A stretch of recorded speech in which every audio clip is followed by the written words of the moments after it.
goblins or boglins, I couldn't tell. But something happened on the Tribord Trail.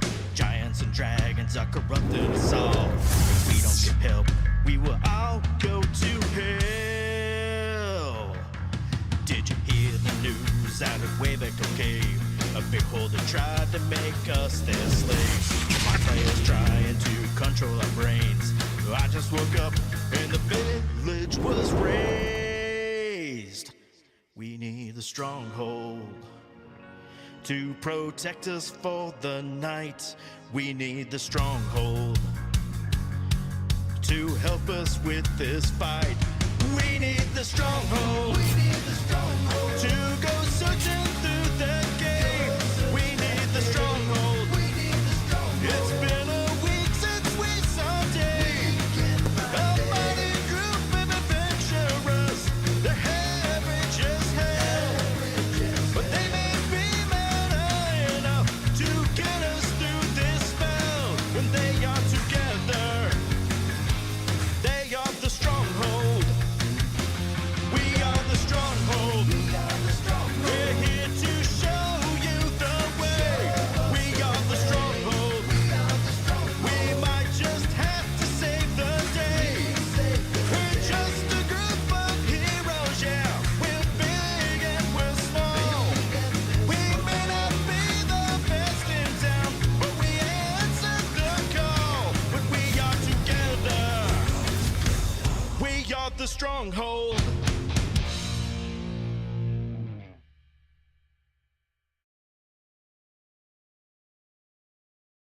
I get way too into it. You know, the video where I forget that it's like, it's over to you. Welcome back, everybody. Welcome to Storm King's Thunder. One Take Tim is here with zero rehearsal whatsoever. We're going to be heading to Silverymoon with our party. We're just off an awesome week with DM Pete down in Waterdeep, which was super duper fun. We bought some new toys there. We're just shopping in Waterdeep, and today we're going city to city from Everland to Silverymoon, but I'm not going to get into that because we're going to roll to see who is going to give us our recap. The most important thing that we do here is Stronghold, coming together as friends and buddies. At a nice place for you guys to spend your Sunday to hang out. We want to push one thing, and that's our 988 charity that's always bubbled up there that you can click on if charity always comes from the heart. So there's these folks that are on the other line of these phone calls on the texts. You can call them anonymously if you're feeling blue. It's a mental health suicide awareness hotline. They're specialized counselors for just about anything you can think of. You do not have to be on the precipice to call these folks. You can feel blue and they can turn you around proactively, or at least get you on the right steps and the right information, the right trifolds, and the right websites and counselors and things like that, to kind of help you change your perspective if you need help with that. Because I think we can speak on behalf of a lot of folks where sometimes when your tank gets real empty, it's tough to find a new perspective, and these folks are brilliant at it. So highly recommend 988 when able. That being said, we're back. We're going to play some D&D, and we'll jump right into Skylar, we got anything? Any events or anything fun happening? I think we don't know what next convention we're going to. We're just regular D&D now. We're not just flying all over the place, you know. So this is great. Just regular old-fashioned D&D. So other than Sonya and our new guest, Old World Charm, everybody else, I'd like you to roll a D20 for the recap, and I'll tell you based on all your guys' faces whether it's going to be a high or a low. We'll go high today. Let's see who's got above a 15. Yeah, I got a nat 20. Who got a nat 20? I got a nat 20 as well. Me too. All three of you guys got a nat 20? It's a roll off. Yeah, you guys can tag team. We'll start with Pete, and then we'll go to Skylar, and then we'll go. Oh yeah, it's awesome. So who got the 20s? Mirren. Okay. All right. We'll start with Pete, and we'll finish with Mirren. Mirren can fill the gaps. Okay. We finished off a little small minor fight around this big tree. Mm. And there may have been lightning and may have hurt a lot of us and may have knocked us out again. Is all I'll say. Chain lightning, baby. Chain lightning. There was this really good dwarf cleric that decided to use protection of good evil against the tree to protect the tree from the bad things. He thought it was good, but then a lightning bolt slapped him on the head of it and it hurt. These things happened. We got healed. We then managed to survive and we gained level 7. We talked to Willow and got permission from the tree to search it. I think Kotal had like a memory come through to him from his bow to say that we had permission to see through it. We went round a few things. We found an Electron Torque with some giant runes on it. No one really understands what they are, and we were recommended to go to the Vault of Sages in Silverymoon to decipher it and help us out. And that was the guy from the Brotherhood that said that because he didn't really understand what was happening. We then got given a Necklace of the Emerald Enclave, which for the next 24 hours gave us Bless. We then walked all the way to Everland, and it was a really long trip, but it was over quite fast. It was like, you're in Everland. And at that point, we saw lots and lots of signs for this group of people called Noynek and the Revengers. They seem to be like local celebrities. Everyone thinks they're brilliant. They've saved like major cities. They've been made heroes of Waterdeep. And we're like, that can't be Noynek that we know. He said, no, it wouldn't happen. But we haven't actually checked in with them yet to say, oi, what the hell's this? We then went to Everland and we went to Moongleam Tower, and then we met a few people like Torax, the city guard captain. We got asked to ask for Crowan, and we went there. There's a bit of shopping as well in Calypso's Curiosities, and we saw lots of different people and lots of things. There was this dwarf that was trying to annoy us. He was trying to sort of talk to especially Puent. And we managed to sort of sidestep that, and we found out later that Jasper was actually an old Zentrum person, and we didn't want anything to do with him, so we did make the right decision. Crowan gives us access to teleportation circles and says that they're in 6 major cities. So I could list them all if you want, but that'll just be boring for everybody else, but they're in 6 major cities. We also need to go to Fellbar to get rid of this massive 10-foot or was it 12-foot diameter ring of adamantine that we're carrying around. They did recognize that it thinks is part of something. It's like it's not it wasn't made as a ring. It is for something to be assembled. We're not sure what that is.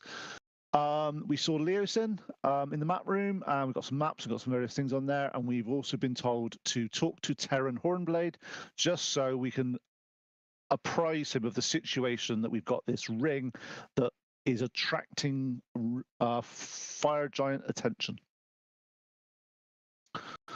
Mirren, what you got? Any gaps in there?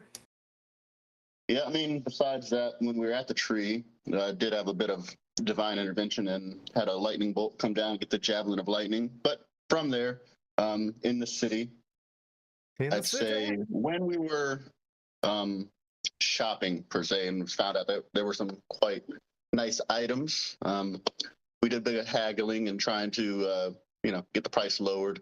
And once it came to the fact that we didn't have enough money, the party decided to do something that would say is not lawful good, but more on the neutral side of things, and sell holy water to churches. So I glossed over that. that. Maybe the party's name is Puent and the Water Grifters. Yeah. No. Blandina did have a date set up with a bird, but then decided to stand them up. So that happened.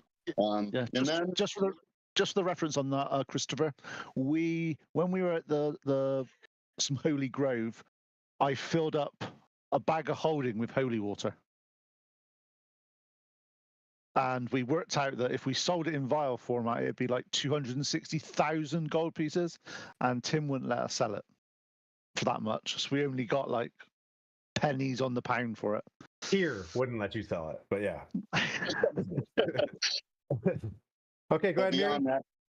Beyond that, once we left the town, we didn't encounter anything else. So no, there was a bang up job on the recap. Yes. But party inspiration for the day. That was a good one. I'll go around real quick. Let's see. We've got Mirren is on voice right now, talking to us from wherever he's at. We got Skylar playing Blandina, our resident wizard. We have Poison playing Gwen, our cleric with a capital C. Sharon's playing Sonya, our Gloomstalker rogue. If I rogue, just rogue. Just rogue. Okay. Just a rogue. Okay, and then Puent's playing DM's Bane. And then so I just, before we've got someone new here, played 2 one-shots with us, one at Gary Con and one previous to, I think it was the Super Bowl one, was it not? Was that yeah. So we've got Old World Charm, Old World Fantasy. If you're on the Instagrams or the Twitch or whatever, hit their station and follow them. They've got like some fantastic high fantasy gaming as well. But welcome, Old World Charm. Welcome, Charm. Appreciate having you here, playing a cleric bard, Yanti Pureblood. That's a mouthful. Lots of silvery barbs. That's all I'm saying. That being like said, silvery fangs. Yeah. Let me bring us into the Gem of the North. I wrote a little bit of this stuff down. I finally had a good moment this week where I was sitting and I was able to like just map out some things for you guys for the next couple sessions. All right, so you guys left Everland and I think you sped up your mounts. Mirren with his aura of just athletic stuff, you guys were able to move at a pretty good clip to get from, I think it was like 2 days from Everland to Silverymoon, which puts you at 45 days in the campaign. That's my OCD. The other party's sitting at about 50, so they're a little bit ahead of you. You guys traveled north, the Ravin River's off to your right, to your east, and you got the Silver Mountains. What are they? It's the Nether Mountains, right? Nether Mountains, and that Everland's to the south of you, the High Forest is to the south. Pretty easy road. You got the Silverwood off to your west. Beautiful, forest. You travel for 2 days, and then you eventually come across the Gem of the North. Let's see. And it's morning. So upon the gilded dawn, the party approaches the radiant city of Silverymoon. Its famed walls bisecting the river Ravin, a testament to both beauty and strength. Before them stretches the majestic moon bridge, a marvel of magic, shimmering like glass in the morning light, inviting those who dare upon a dream. Known far and wide as a sanctuary of scholarly pursuit and arcane mastery, Silverymoon beckoned with the promise of ancient knowledge and mystical secrets. Ready to entwine the fates of those who walk its enchanted streets, the air buzzed with magical currents, and the sense of old books and potent spells hinted at the wonders hidden within the city of wizards. As the gates open, a new chapter awaits, teeming with the potential adventurers and legendary tales yet to be told. Just for the party and for everybody in here, when you bring in a new cast member or whatnot, for the sake of making it awkward and the dog butt sniffing and stuff like that as someone shows up, we're gonna we're back at the grandfather tree. Charm playing Histofer Talkins is gonna he stayed back and took care of the rest of the party that fought in the tree at the one shot in Gary Con. They were heavily wounded, got smoked by chain lightning, and he stayed back and cared for those guys to get to Everland and receive the rewards. He picked up his rewards, he snatched it like really fast, and you guys all knew that he was going to catch up with you prior to Silverymoon and aid your quest into the Ordning. of the giants to solve those things. So as I normally do, I'll go around the group as you guys are. Daisy and Daryl, the two oxen, the up armored oxen, are, you hear the wheels just rolling down the road with Ding Dong Johnson with a bit of like Timothy hanging out the side of his mouth, picking at his teeth, and he's jingle dangling with all his prospector gear all over the place. Let's see, is it Bryce? Is it Bryce, the level 1 wizard that you guys found? They collect a lot of NPCs. He's sitting there with his emo hair, and he's got his, Faerunian earbuds in, and he's just reading a book and being very somber and quiet. So we'll start at the top of the screen here. We'll go with Mirren, and then Blandina's on deck. Mirren, you've gained access to the town. They knew you were coming. The gates open. You're on what would be the southern bank of the city. So the city has about 7 towers around the outside that are like the battlements, the ramparts, and it's split in half. You're in like the welcoming side of the city. You get the sense that the other side of the river is where you cross the moon bridge within the city, is where you can see a pretty significant palace, teeming towers all over the place in there, where you're like, yep, this is wizard stuff. They've got their wizard towers everywhere, and you can see like a bulbous other large there's like 2 prominent places, one that clearly is a palace, and the other one you're like probably a library of sorts off to your left as you enter. So Mirren, anything you want to do, anything going through your mind as you enter Silverymoon? Time check. So as we enter the city, can we feel that magic can't be done now, or is that when we cross the bridge, or is that a ceiling? Okay, yeah, you're tracking the mithril from R.A. Salvatore. That's kind of, you can do magic. Like you can see.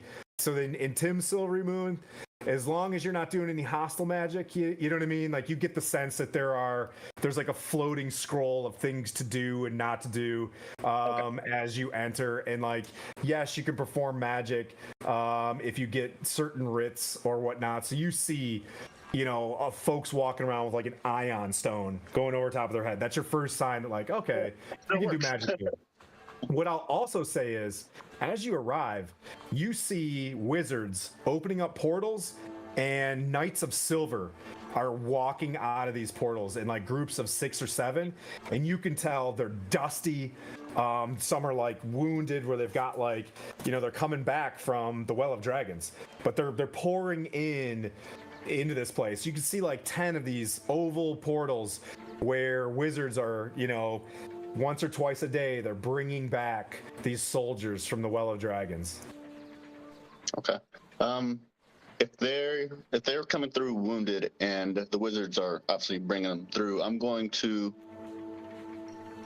go ahead and walk up and congratulate them on the return and their glory in defeating, Tiamat and the dragon scourge that was occurring down there, and lay some hands on people to try and heal and get them to a right and better state, as we personally consider. Yeah, easy. You can use as much as you want, for your lay on hands, but there's a you run into one, Knight in Silver, right? So just pristine scale mail. There's a couple dudes in plate. You can tell that they're probably like the sergeants at arms or something like that, because plate is not really easy to go by. But just, they've got these white plumes that hang down like horsehair. Like the Rohirrim side, nose armor. But just beautiful silver armor on these folks, and you lay on hands for the folks, and you can tell that their wounds, which have been healed pretty well, over time, because it's been about 10 days since the battle that wrapped up. You were able to suture and speed up some of the healing, and you can tell that that goes a long ways. A guy approaches you, like his name's like Sir Gideon. You can tell that he's got a who is it? Who's the god of magic? Starts with an M. Mistra. Mistra. Yep, like almost like a paladin of Mistra, because it's Silverymoon, right? He's doing the same thing, and he's like, hey, if you want, you can continue to heal and whatnot. So he takes you right in, and you seem to get like busy, and if there's anything you want to know or any perception checks, just pop in. But you seem to like really get in there and heal him. Yep. So then walk around giving everybody good games, like good game, good game. Yeah. You can tell that they seem like very elated to come home. Like they're rushing up to spouses. Coming back. You can tell that it's very organized with the wizards. Like, hey, Alpha Company's coming through. This portal. This battalion's coming through over here, and they're kind of like greeting their families and stuff. And there's various like welcome home signs, written, Silverymoon crayon and things like that. But they look like they got beat up pretty good. Okay, I'll approach Sir Gideon since he started talking and ask him, being that we're new to this city, if he'd be aware of the location of the Vault of Sage. Is it on this side of the river, or is it on the other? If you be so kind. The Vault of Sage, it's just the Vault of Sages. You can see this rounded off. If you think of like how the Hall of Justice looks like in Neverwinter, a very rounded off red domed building. With you know what I mean, like it's got like a crown around. It's like a military crest. And you can see that it's a large dome with like almost like Roman columns below it. Think of almost like the Pantheon. Is it the Pantheon in Paris? Parthenon? What? It skips my name. Not like Invalids, but there's another place. But pillars, essentially. Yep. And that's the Vault of Sages. Vault of Sages there. He kind of points. He's like, you guys are below the High Palace. It's like the Capitol building of the area, and the dudes are coming out because it's got a large, kind of like parade ground. Okay. Hard to miss. You do notice, like, for it being Silverymoon, there's a lot of like banners. I will say you'll pick up something from your perception. It's very martial here, as opposed to scholarly. So like the balance of Thucydides, you know what I mean? Scholars versus martial. It seems more martial here than it does wizards. Like you see the knights giving orders to the wizards. Okay. Which is kind of something you didn't expect. Certainly did not. Okay. We'll hold you there, and then kind of think of what you want to do next. And Blandina, what do you got? And then we'll go Point on deck.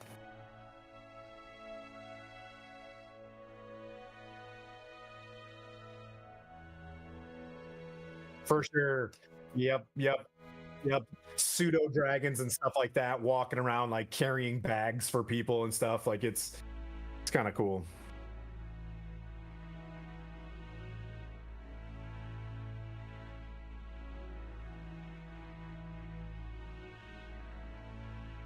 Yeah.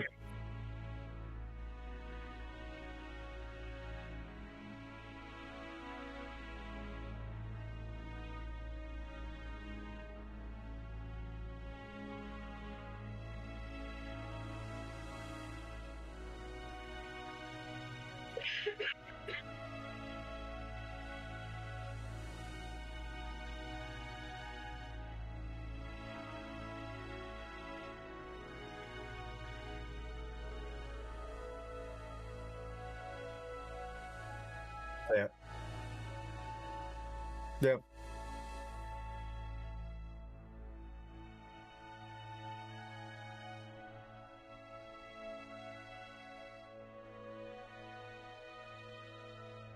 Just you spent a day and a half in Everland, and you spoke to that Harper, right? The kind of a higher level Harper.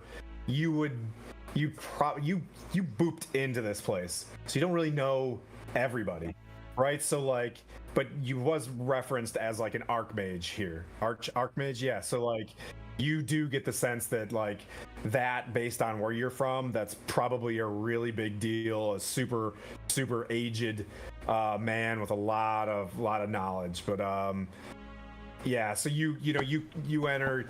You're one of the first things that I would say that like really gives you the chills is like you see like a school field trip of like a bunch of 9-10-year-olds and they're playing in a scrying pool. Like they're learning. There's like some sort of professor kind of pointing at a scrying pool outside, and they're basically looking at a polar bear that's just like walking around like near you guys, and like the scrying pool, they're like concentrate on that, and you can see them kind of using the various components and things like that to like build it, and you're like, oh man, just like old times. It's the same kind of spell, same Absolutely. the weave. Ninja, can you hear me now? Oh, was he muted? And I think my mic wasn't brilliant. hooked up.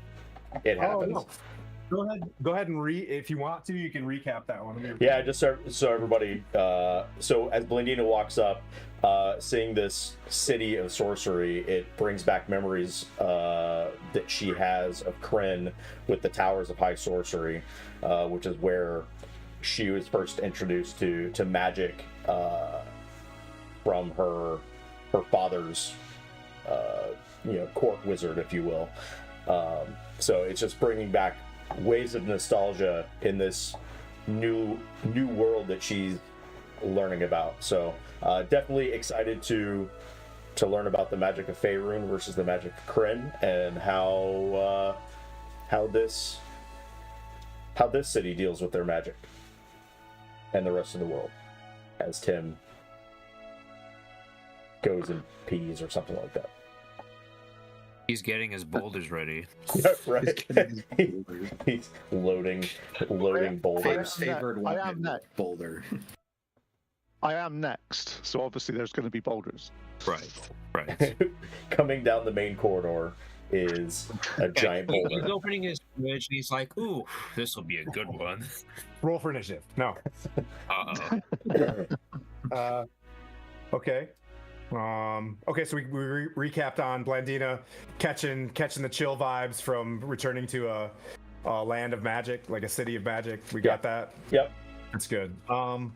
Okay, so Point, you guys are Blandina's kind of looking around. You guys are on like this bridge that feels like, you know what I mean? You can see a glassy hue to it, but as you're walking on this, opaque, translucent, like magical bridge, you can kind of see like the astral plane, little dots of magic, and like almost like stars inside this thing as you walk over it. But Point, what have you got? Well, as I walk over the bridge, I'm equally impressed and amazed that it stays clean. To be honest, it's glass. You get fingerprints, and everything. But no. Apart from that, it's fine. We're walking across. It's amazing.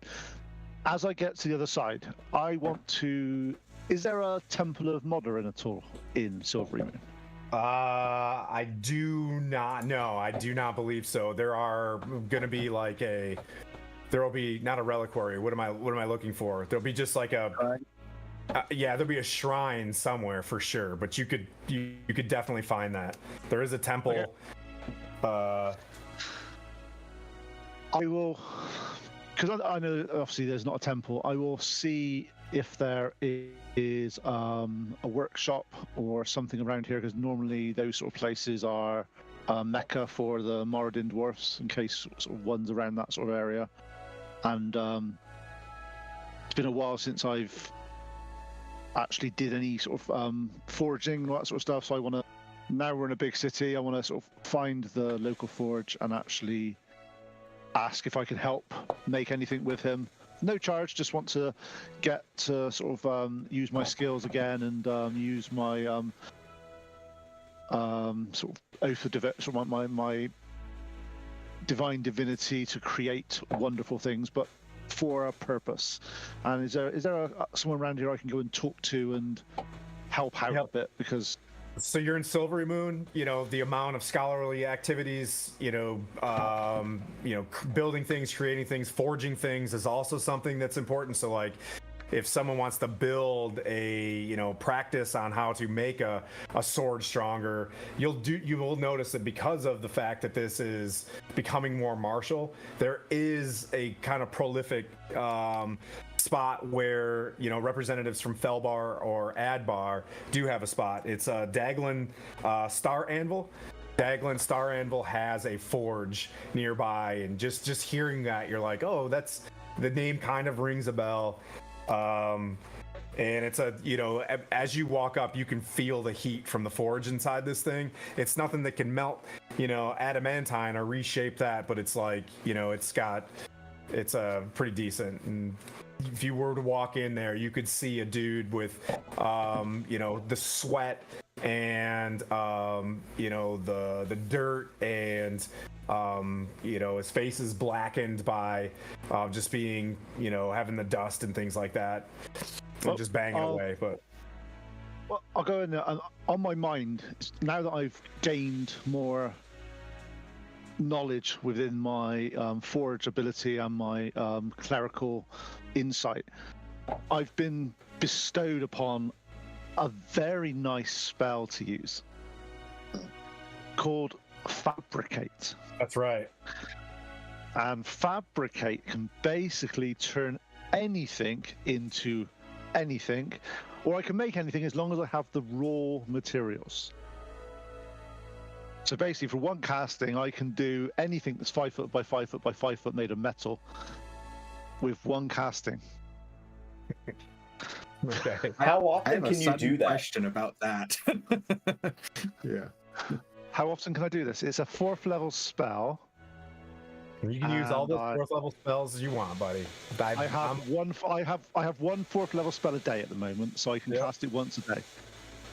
But I have a question for the DM and to find things. This adamantine ring I've got, does that class as raw materials? For the sake of this game and the way that we were describing the special forges and stuff like that, I'm gonna put adamantine as because it's the old metal, Okay. right? We were talking about the old world metal and stuff. Like this one, yeah, we're gonna put this at a higher class of metal. Maybe put this at a Okay, little that's fine. higher level of role play in order to. That's fine. I feel you. I feel what you're trying to do, but the answer is no. Okay, I just would ask. I would ask. So I will. Danling Starforge. So you said I recognise the name. Is it someone I've met before? No, but there are not a lot of dwarves, right? And if you're going to reach that level of a dwarf that,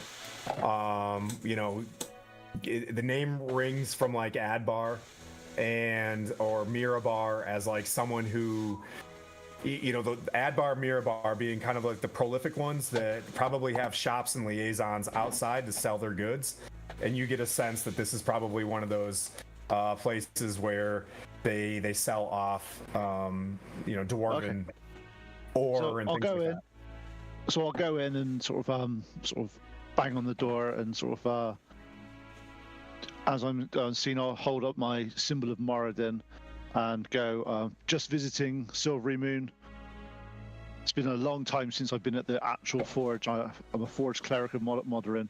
Is there any chance I could bless your forge and work with you for a few hours? and bless it by getting to work. And he grabs a blackened apron and throws it over to you and gets you a couple tongs. And he's just like, and he wants you to just get in there and start working. And he starts chanting, a Moradin chant, and you're just like right up in it. You know what I mean? Like you feel like, "Yep, this is it." So I'll ask him what he's currently working on and if there's anything that is of highly importance. And with my blessings, I will enhance and sort of make it You fast. see like for a him. pile of like broken broadswords and longswords, and he's repairing all of the damaged armor from the battle. Like they're bringing. Do you see knights in silver walking up with just big holes inside like chainmail and stuff, and like you can tell maybe a Okay. dead dude probably wore this, and like there's a plate with like a big hole in it. Just they're So is there, salvaging. would that be something that within the materials I could use mending on to actually repair for him? Sure. It's Okay. good, but it's silver. Like this stuff is silver plate. Like it's Okay. it's Yeah, so really good basically, stuff. I'll talk to him if he's got some raw materials I can need, obviously, because I'm going to need to make some patchworks. But I Okay. said to him, I'll use the blessings of Mardarin, and I'll spend the next hour literally every 6 seconds casting mending on all this items and armors for him, so it can actually basically making it as good as new, as good as Moradin would ever make it himself. Okay. All right.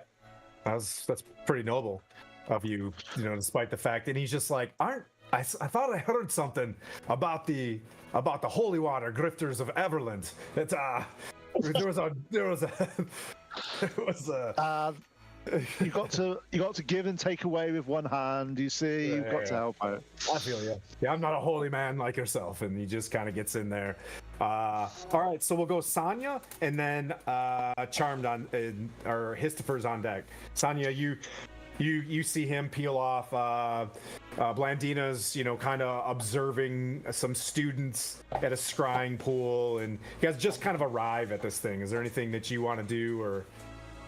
Oh, really, I think Sanya's probably a little bit overwhelmed. She's not been to big cities that much, looking around, seeing what's about, and sort of probably deciding that here is a safe place to stay with the truck and not Okay, yeah, yep. So you just keep pop an in eye on there. things.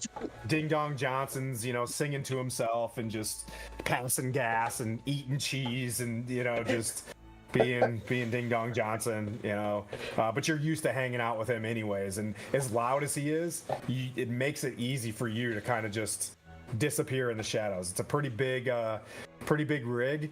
It's got up armored, like almost like Roman shields on the side of this thing from when Manu built it a long time ago. So you could just sit back there, and if you look up, you can see kind of a shimmer over top of Silverymoon, where you get the sense that there is some sort of protective power to this city. Okay. And then we'll swing that back around. Histifer Talkins. What? And then we'll wrap it up with Poison. Uh-oh. Is the stream okay? Okay. Hey, thanks for the raid, Troll Lord. Woo! Oh, is that what it was? Yeah, there were so many raiders that just like it kirked out. It's like We got hit hard, Captain. Love it. Love you guys. Thanks for showing up. Castles and Crusades is one of their big things, right? Was that one of the things that they're? It's an incredible. Yeah. Highly recommend everyone check them out. Super nice people. Yeah. Okay. Histifer.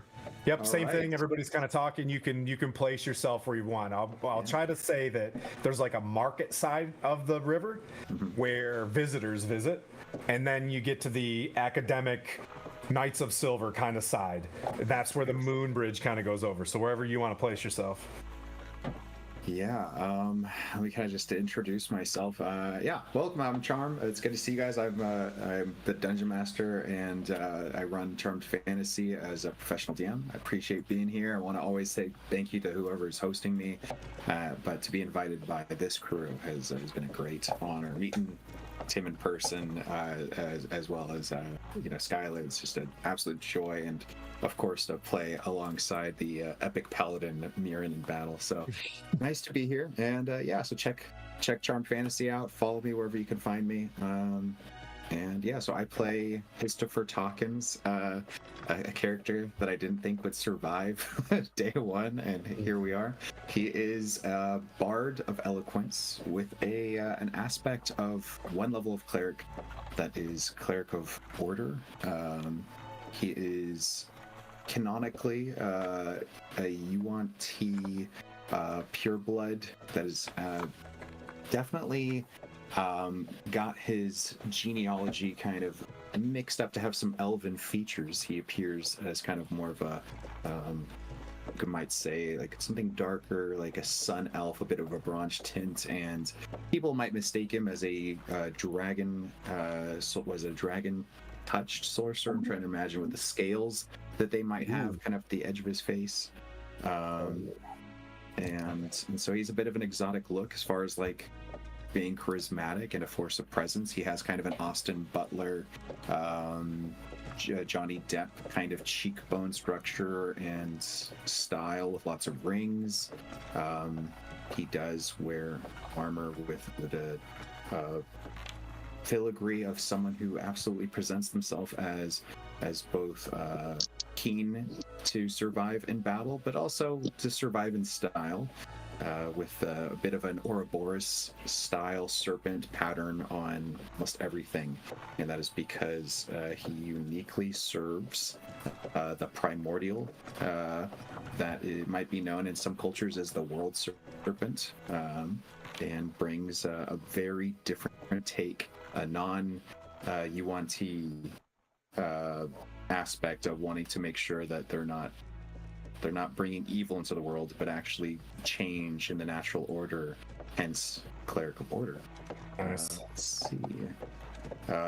He's got a little snake companion that formerly went by like some like throwaway name, but since we're being canonical, his name will be Ryoki, which means in Yuan-Ti in my mind, Fool's Bane. And as the self-stylized traveler and inspirationalist, he goes by many names in many towns. A merchant of smiles and good boons to all. He is definitely keen to return from the epic fight at the grandfather tree to align with a very well-reputed party of capable adventurers that can both help his own goals and make sure that the world does not fall to ruin. And he rides forward. I think I still have the horse. I don't think the horse died. Nope, you got a horse. Yep. Cool. I was gone for the last part of that fight, and I'm like, I really hope horses didn't just get axed in that end of that fight. Otherwise than that, he's been hitchhiking with a smile and a little bit of showing his pantyhose.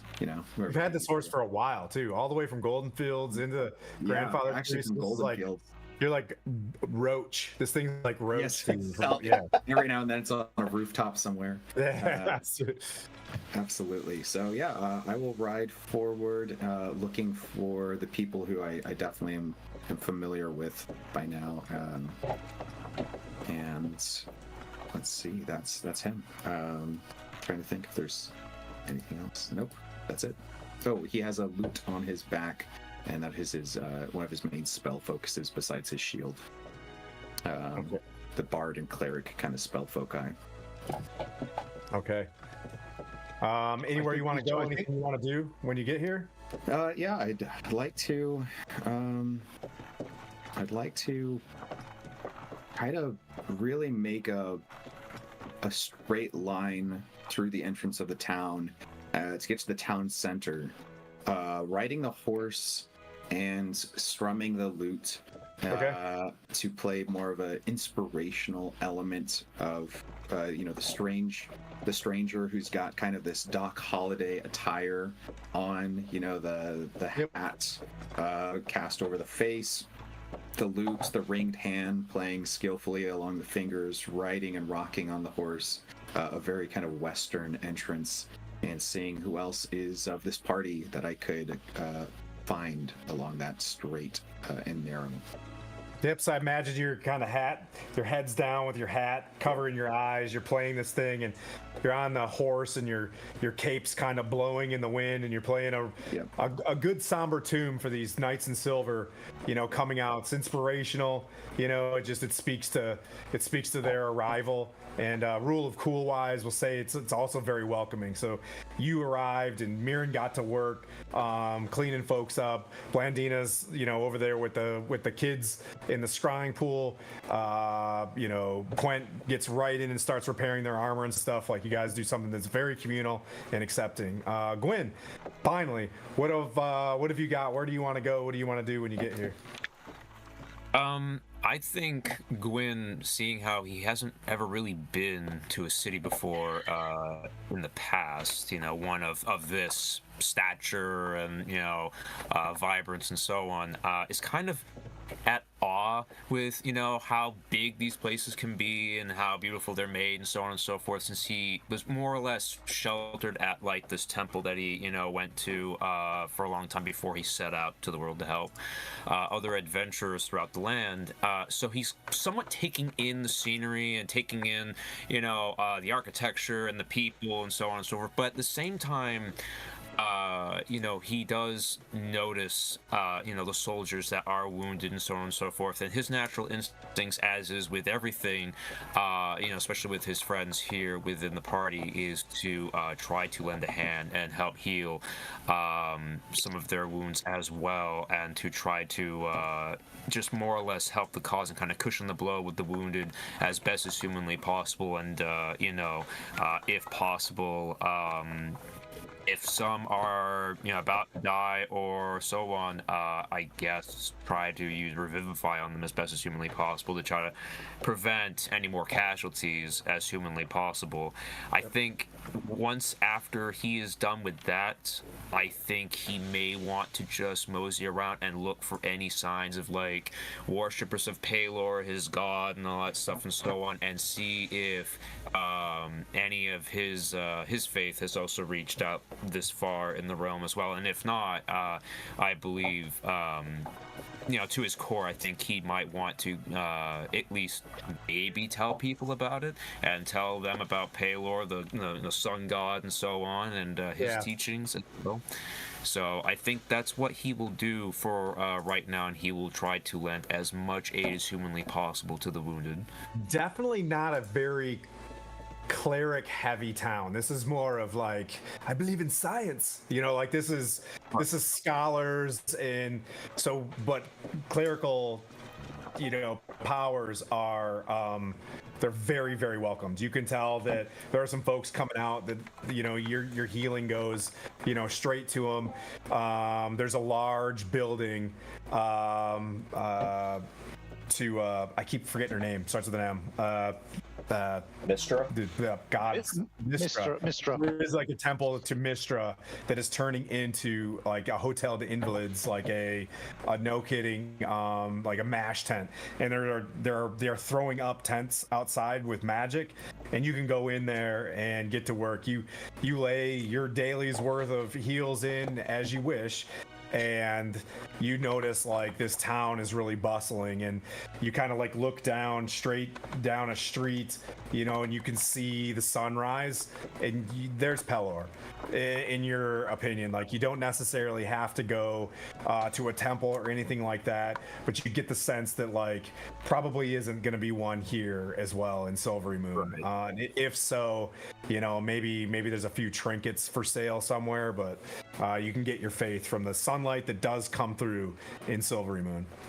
Well, then I guess in that understanding, and in more or less how you put it, it's like you see the sun and there's Pelor. I guess wherever I go, I guess Pelor is there as well, type of deal. So I guess I bring him with me wherever I go to, bring that light to the people as best as humanly possible, and to try to keep that darkness or that pain or that suffering at bay for all of those here in the realm and so on. But I think for the most part, I think deep in Gwyn's soul, he is compelled to try to help out all those in need as best as humanly possible, especially those who are wounded and or dying, as best as humanly possible. Okay. All right. Well, it goes without saying that you guys arrived. You did all the right things, right? You did all the right things showing up. You either stayed out of someone's way or helped where you could, and you seem to get taken in pretty easily. You get the sense that you have already been checked for good or evil. For bad intents, you do feel with some wizards just a tad bit of probing here and there, but you get the sense that like they're just trying to check your vector. You know what I mean? Like, it's in and out, like when someone talks to you, but the wizards are busy mending, but there's not a lot of like no kidding healing going on. So whatever you guys have to provide goes a long way. Especially if you're not asking for anything for it, which is great. So I'll throw it out to the party in general. If you guys all want to link back up, and at some point in time, Quent comes out of the forge, like wiping off his hands. You made probably at least repaired 1 to 2, bits of armor. And we're able to get them back together. And, what was his name? Daglin? Claps his hand on your back. Blandina, you're there as well. Oh, well. Oh, yeah. another World Tabletop. What's up, Thank you for the Aaron? sub Thanks, buddy. and the bits. Love you guys. Wow. Thanks, guys. Oh, we got Judgy. Hey, buddy. Judgy's on his way back from camping. He's out camping.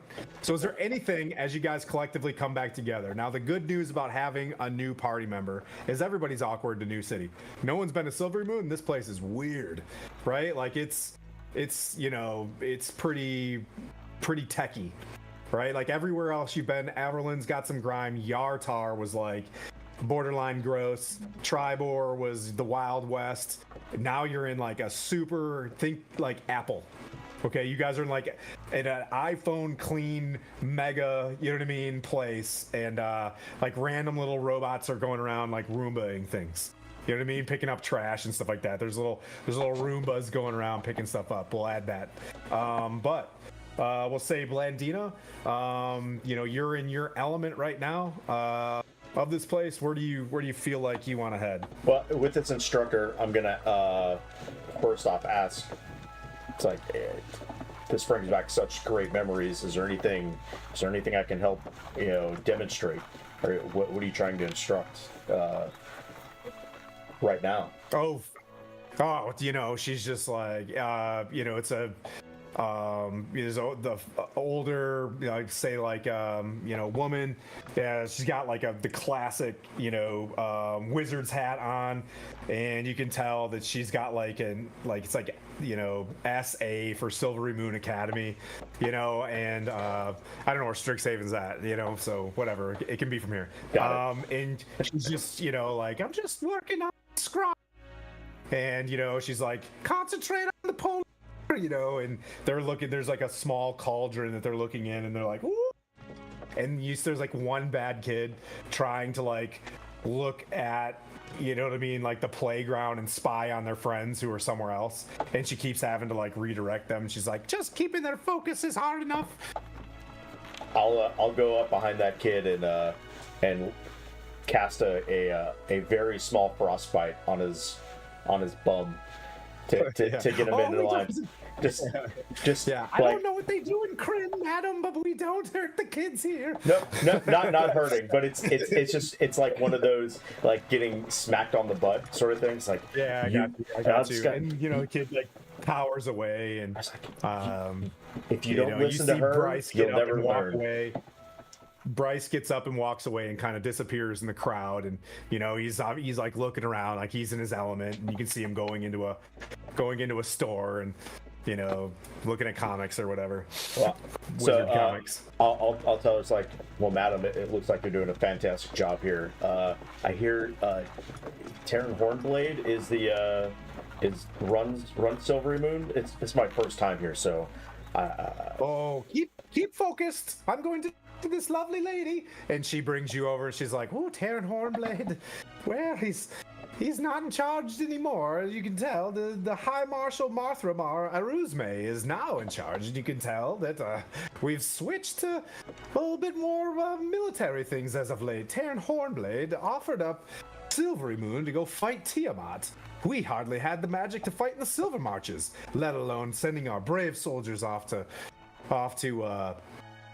the Well of Dragons. And you get the sense there that there had been a shift of like the wizards are kind of like upset with Terran for offering up the Knights of Silver to go off to, and now she implies that the High Marshal Methramar Arusame is now calls him like that the High Marshal now runs the palace. And Terran is at the Vault of the Sage now, busy at work and recovering from his fight at the Well of Dragons. Oh, sorry, her voice goes away. I'm not keeping that up all day.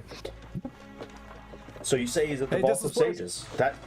That's that's exactly where we were all trying to go. Yeah, she's like, "Oh, follow me, come kids, to the Vault of Sages," and they're like, "Yay!" You know, cotton candy, or there's I'll stuff that's out front, and there's wizards doing shit. bring up a a horde of kids up to the rest of the group. Say, hey guys, we're all going to the vault. Apparently, Two kids are in the background, like mildly shooting like low-level magic missiles at each other that just kind of pop. You know what I mean? Like, and she's over there like scolding them, like, and she's like, "Well," and she holds up this little banner so the kids can see, and they all get in line and kind of follow her down a street towards this large red domed, columned building. I love it. Yeah, so I'll just bring the entire group up to the rest of our group in the center. Actually, probably to Histfer in the center of town, if that's where we're all meeting. Yep. So they look up and they're like, you see a bunch of little kids, standing there, and they're listening to your music, and they're doing various like very poor prestidigitation. You know what I mean? Like to your music, making little musical notes kind of float from their hands, to kind of match what you're playing.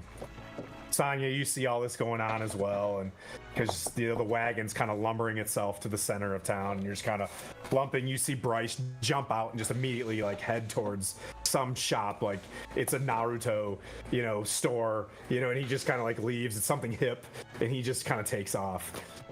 Is Naruto still hip? I don't know. I'm an aged man now.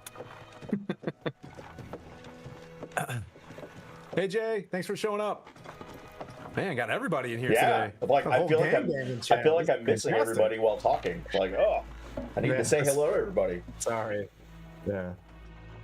But we'll go around real quick for anybody that has anything. Mirren, I keep forgetting because I don't see your face. You see all this kind of happen. People are kind of wrapping up. You've laid off most of your spells. I'll save you. You've probably cast like 2 or 3 spells. Low level to kind of, you get the sense that they were healed up pretty good probably prior to coming through the portal, and anybody that needed like extra heals, you're getting the sense that they went to Waterdeep, or Elturel, excuse me, they went to Elturel to get their long-term heals.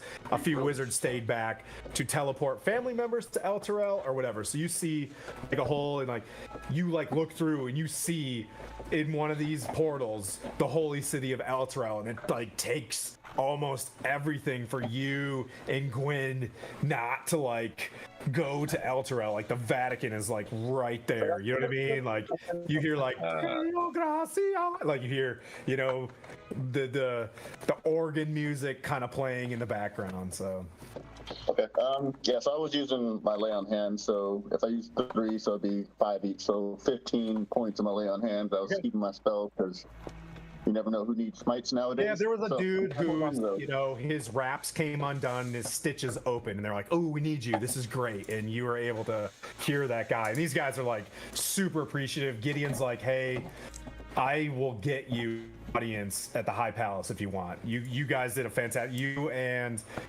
Gwyn, he lets you know. He's like, hey, if you need anything, just look for Sir Gideon. The Paladin of Mistra, and he's in like full Silverymoon plate mail. It's like silver plate. It's super tight if you're a paladin and you care. Very if nice. you don't, and I don't like you. Yeah. Very nice. So wrapping up there, and here in the background as Christopher's coming into town is music, and all the children starting to clamor up behind him as well. I'll get him on horseback and be like, hey, well met, Christopher. I'm glad you made it. It's good to see you again. It's crazy. One moment, I remember you're unconscious being dragged by your horse, and now thriving on top of it. Outstanding. I mean, I didn't want to bring up that part, but I appreciate it. Being that I was, I guess, not in that stage of disrepair and close to death, in recent memory, and being that he saved me, we are on extremely good terms, and so I'm on anything he needs. Like, I got you. I appreciate that. And what I meant to say is, so few people know what to do when they're knocked down. It was amazing seeing how you got up. A true testament to your god. Ironius does well, let me put it this way. He's the paladin of paladins, and he, being that I follow my oath of glory, has enabled me to, with my smite, seek and attain that glory. It's all in his name, and you enabled that. So Ironius, I'm sure at some point will bless you as well. That's what I love about this place. It doesn't matter who you believe in. We're all working together. Speaking of together, who are you here with? A guy like you, no doubt, traveling with a crew, a clique. You're not alone. That would be crazy. Ooh, crazy. Majority of the faces I'm sure you saw across the battle at the grandfather tree. Points around forging. I'm sure he'll show up eventually. Blandina, well, her and the children just showed up with you, so you're well aware there. Gwen, where are they? I look through the crowd. Oh, hey, there's Gwen right there coming up as well.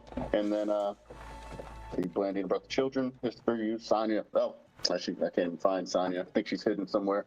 Very shadowy. But the majority of the party's here, so I think once everybody gets settled, we'll be on our way. We're headed up to the Vault of Stages, if that's where you're headed. You know, I've got a lot of good business in this part of the world. That sounds, it sounds beneficial. I've never seen a place quite like this. What's the objective, if I may ask? Well, we gotta give Charon Hornblade the information that we have now with the goings-ons. So we're just gonna brief him up on everything that's going on and get his take on it, and go from there. Try and make the world a better place with all this giant nonsense. Oh God, you're telling me. A giant pain in my ass. I agree. I do agree. You have kind of a what is it, a predilection or a like a predetermined kind of a vice that like you do like fancy magical artifacts, Hiss, and oh, absolutely. wherever you get that from, that's up to you. But anyways, before you see, he's got these white silver gauntlets with like golden filigree of like a almost like a giant's face on them, and instantly you're like, those are the gauntlets of ogre power. Like he's got some sick, you know what I mean, like gauntlets. I grew up with the catalog instead of like comics. Yeah. I grew up with like the magical dissertation of items, and I'm the JCPenney toy catalog. Yeah, I was the Sears catalog. Like some kids had responsible parenting, other kids were left with whatever reading material they might have had around. This was mine. Nice. Okay. So you guys kind of sit around. You get the sense that critical care folks are heading back to Elturel. You get the sense that, for just to tie this off for folks that want to save anybody, you get the sense that you've got this kind of managed. But as a cleric, you get the sense that like, oh, this dude needs to actually go back to Elturel. Right, like you get the sense that like he needs to actually get like proper care. So you were able to do that a couple times as well. Hiss, you and Mirren hit it off. Sonya, you still gonna keep to the cart? Oops, sorry, I didn't mean to. Yeah, you give me thumbs up, thumbs down. No, yeah. I'll pop out and say, oh, hi guys. I was just keeping an eye on things. Okay. I'll let Blandina kind of drive this one in terms of, hey, we're off to the high vault, and whoever's not going is gonna say like, I'm not going. Or what is it, Vault of Sages? Vault of Sages. Yeah. And in Puent, is there anything that you wanted to knock out other than building up the armory and the rapport there? No, I was basically, because I was using mending, I probably would have repaired several, like quite a lot. Yeah, of the armor. sure. So. You get that sense as well, and you can feel that the word's kind of getting out. Not that necessarily that you care about it, but how helpful you guys just were. Like the wizards holding up these teleportations, circles, these casting teleport, going back and forth, bringing folks. It's like sapping a lot of their magical energy. But that being said, Blandino? Yeah, just let everybody know. So, I just learned this, but apparently Terran Hornblade is no longer in charge of Silverymoon. He's actually in the Vault of Sages now, and would you guys like to escort these lovely children up to the vault to meet Terran? Since we're all looking ready to go do that. And she kind of looks at you like, wow, you guys get to, yeah. She's like, oh, this is wonderful. Yeah, why not? This is I'm doing a trip. Professor McGonagall in my head. Okay. Is this a school? When did this turn into a school trip, Oh, Blandino? I just met them. Like, these kids, they're getting to see magic for the first time, and why not? Why? I got to meet the High Sorcerer in Kryn. Why shouldn't these children have that chance? I suppose they are in the futuristic city of the north. I suppose they're safe up here. Yeah, but why not? The more the merrier. And I hand each one of the kids a Bradley cup, like here. And they say point and the water drifters on it. No, they don't. My God. No, they don't. Wow. Is how do you say? Is it Sanya or I want to make her say that right? Sanya. Sanya. Okay. Are you in a wagon? Are you getting in the wagon or just like laying low in the wagon? I was keeping an eye on the contents of the wagon. I still don't trust a lot of people. I know it's quite big and it'd be hard for people to take, but I want to keep an eye on it because it's important. Are you dressed as a traditional rogue? Do you have like things like what do I see identifying you as like a person like capable of defending the I am, wagon? yeah, I suppose a traditional roguish person. I'm in black. I've got a black cloak on. I slip away to the shadows very easily. Perfect. I say yeah. If I had a silver piece for every time I was traveling with some woman wielding knives in black hiding in a wagon, I'd have 2 silver pieces, which isn't a lot, but it's strange that it's happened twice in Golden Fields. It's true. It could happen more. I do it really regularly. I think it's absolutely the intelligent play. These are dangerous roads, and the goods, no doubt, valuable. I'm a keeper of precious things myself, as I like kind of touch a small mithril torque around my neck in the shape of 2 like serpent heads, that which a real serpent is entwined around. And just kind of like give you an appreciative nod of someone like not fooling around when it comes to fooling around out here. We were bringing the adamantine ring to Terran. Is that correct? Correct. Yeah. So I'll tell Sanya. Sanya, come on with us. We're taking this ring all the way to the vault. So there's no need to stick around with the cart. Big wooden wheels just start turning, and there's like a couple of like spellcasters that kind of like look at the large adamantine ring, and they're just kind of, they see the giant runes on it and they get back to work, but there is kind of like a what's going on here. There's a couple, like one dude actually just walked straight up, just big nerd energy with 0 social skills, just walks up and just touches it, and he's like, oh, he doesn't understand what it is, and just kind of like walks off. Did we just drop the stream? Or did I just? No. Okay, it's just me.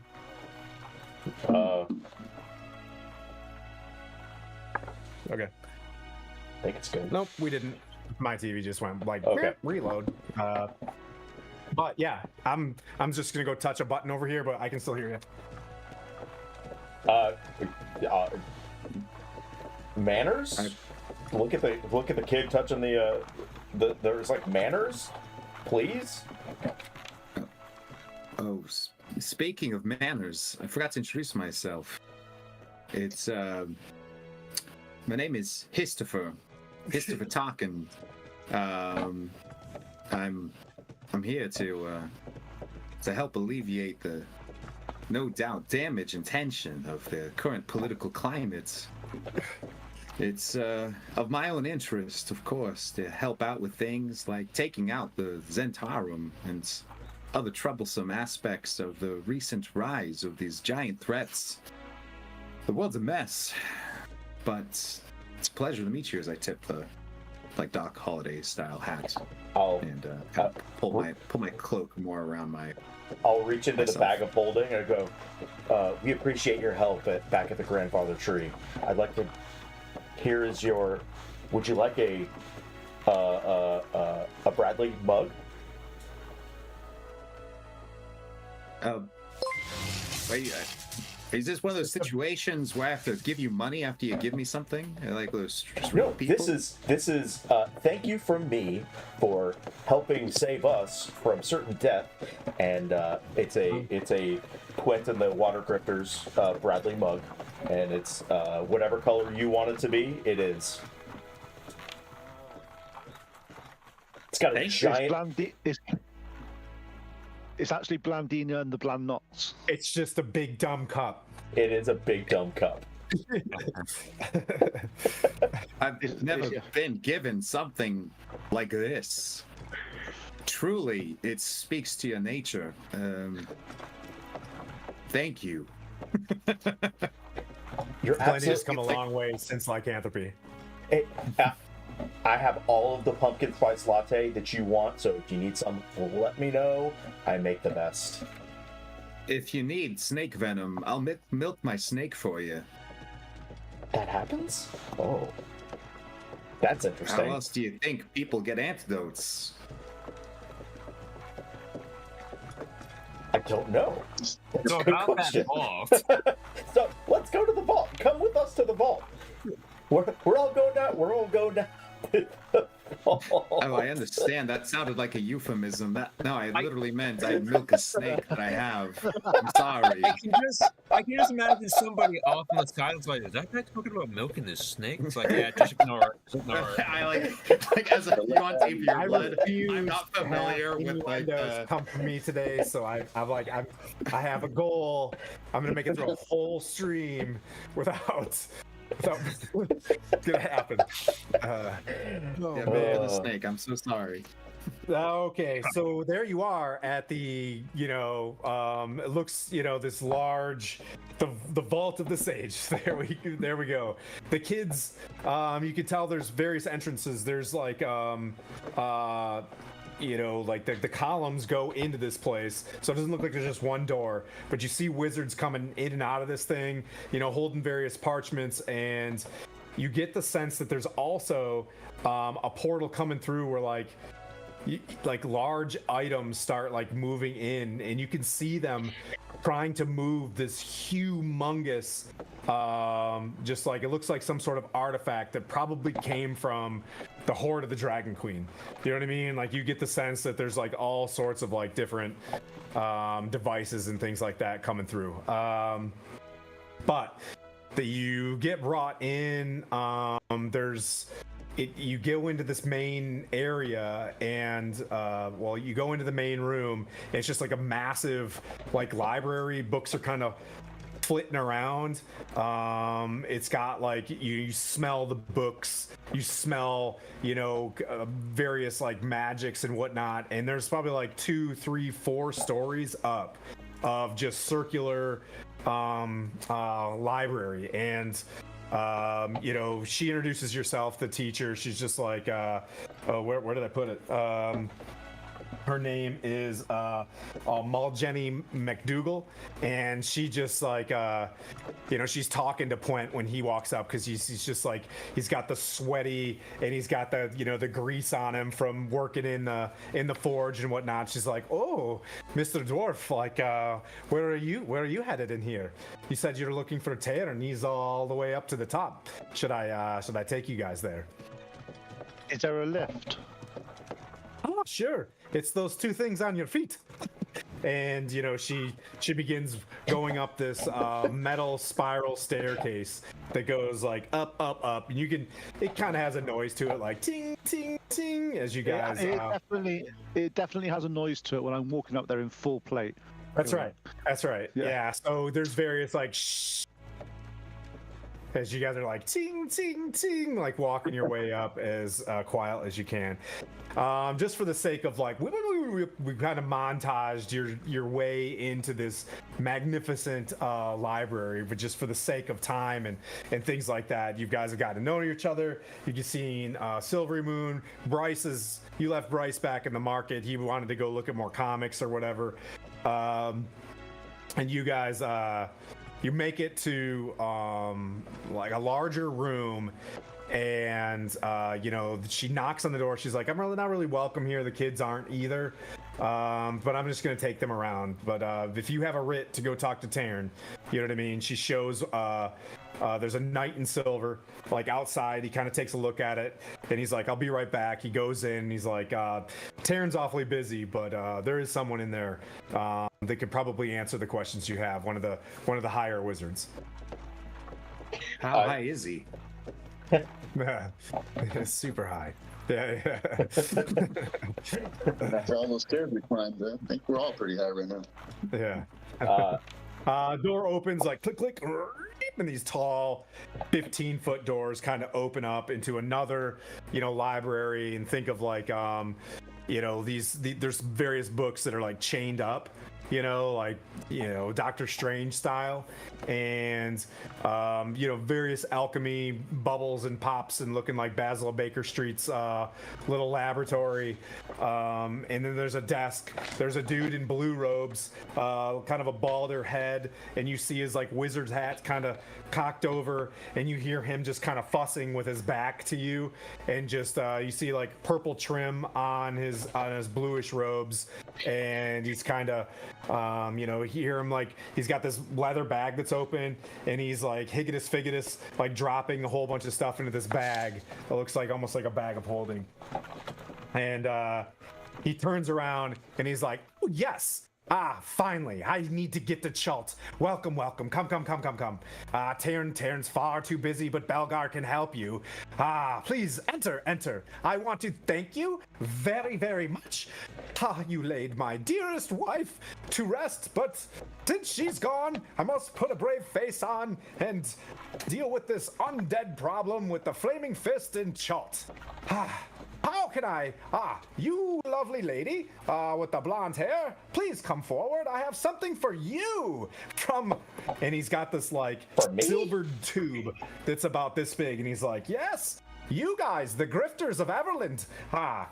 We've heard much about you. Unlike these legendary heroes, Noinic and the Revengers, who just laid waste to the hill giants in the Golden Fields. But I understand you're doing your good work in the distance, in the dark, in the shadows. But this ordning, it needs to be discovered. These issues with giants, we are out of spellcasters and Silverymoon knights here. So, this, come. And he waves you forward. I'd like to clarify, good That's my sir, best Tom Mitchell voice out there if you're in the universe, but yeah. I'd like to clarify, good sir, I'm not a grifter. I'm a legitimate merchant. Many places. Yes, unless you're selling holy water to... No, I'm not. I could. I choose not to, because I feel like that's just unethical. As a man of science, I too. As he says it's unethical, I'm pretty sure we're all just like eyes looking away, like. I'm like, Yeah, that sounds like a lunatic. That's the practice of lunacy and greed. Who would do that? I would also like to point out, I was not there when that took place either. I was off actually doing nice things at a temple or whatever, so I don't know anything about the selling of holy water. Right, I'm gonna hang out with this guy over here. it was holy. It was holy water with a donation. If we sold it for its value, it would have been different. But we had a really reduced rate. As a man of science, it makes logical sense to me. But on the hearts of that town, I will return to Everland for a little bit. Message is getting out. What did you say your name was? Belgar. And he has his hands. It's like pew pew pew. Little fireworks. He's like, I started out in stage acting, and he's like, oh, and look, I have to leave my wonderful pipe organ. Doot. And he's like, sits down. He's like, doot, doot, doot, doot, doot, doot, doot. And he's like, he's got like playing some. He's like, he's tapping his foot, and this hand's going like this, and this hand's like moving in a different rhythm, and just these pipe organs are going off, and like all sorts of magic's emanating. He's like, but I can't finish its magic because I'm hurried off to Schultz. But you, dear, yes, you're gonna enjoy this. He has a silver tube in his hand, and he reaches it out. As soon as it touches your hand, it goes black. He's like, oh, very lucky. I'm scared. I'm also scared. Like, black magic, interesting. Could you? We were coming to ask Taryn about this piece of adamantine that we have, and would you be able to help He us walks with to the this? window, and he's like, and he's got like this big, like telescope looking thing, and he's like, and he runs off and just like starts ripping through books. I'm gonna lean over to Blandina and to say, you should probably keep in mind the context clue is that this man is grieving his dead wife, or he murdered her. Just keep in mind the fluctuations of someone as unstable as this. Yes. I'm still freaking out over the fact that this went from silver to black. It's got the tubes on the ends, and there's a scroll kind of probably in the side of it. You've seen one of these before. Yeah, I'm just looking at it like, this is awkward, and I'll kind of go off to the side and open it. And well, first off, I would like to do an Arcana check just to see if it itself is magic.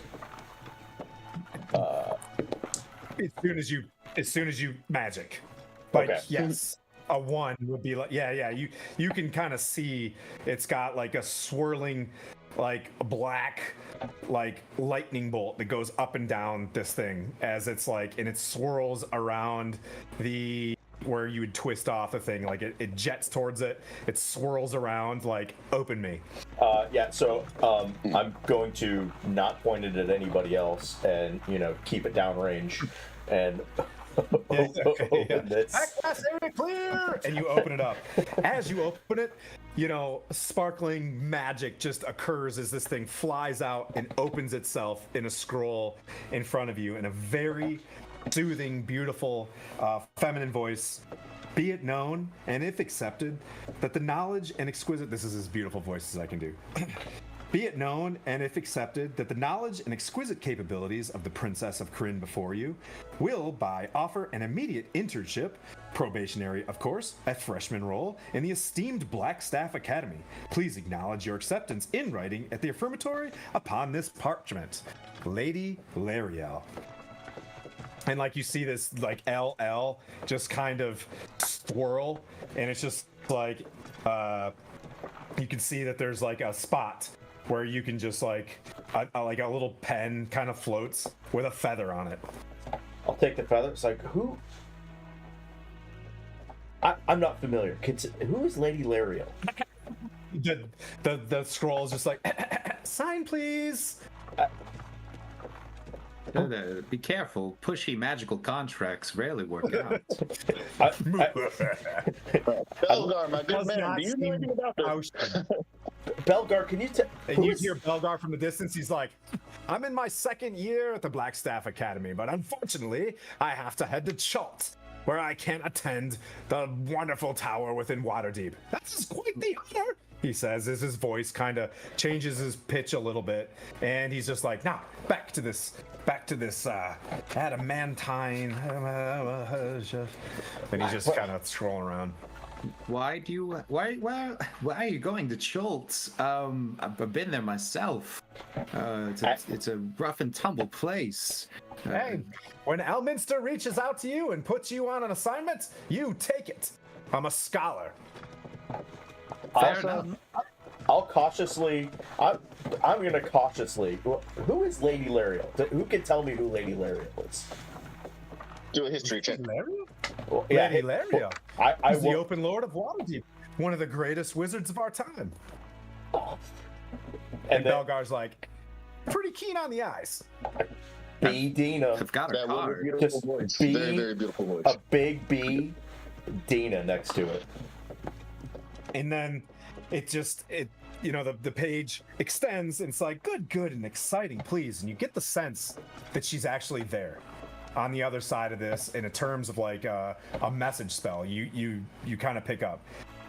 You get the sense that like she is actually on the other side of this parchment in some sort of way. Good. Very exciting. Remember, experience is knowledge. Go now and be our forward scholar to this trouble with Anam's line. Don't be too hasty. Hey, I was trying to figure out Anam's name, and I had it There written you right go. here the whole time. Anam's line.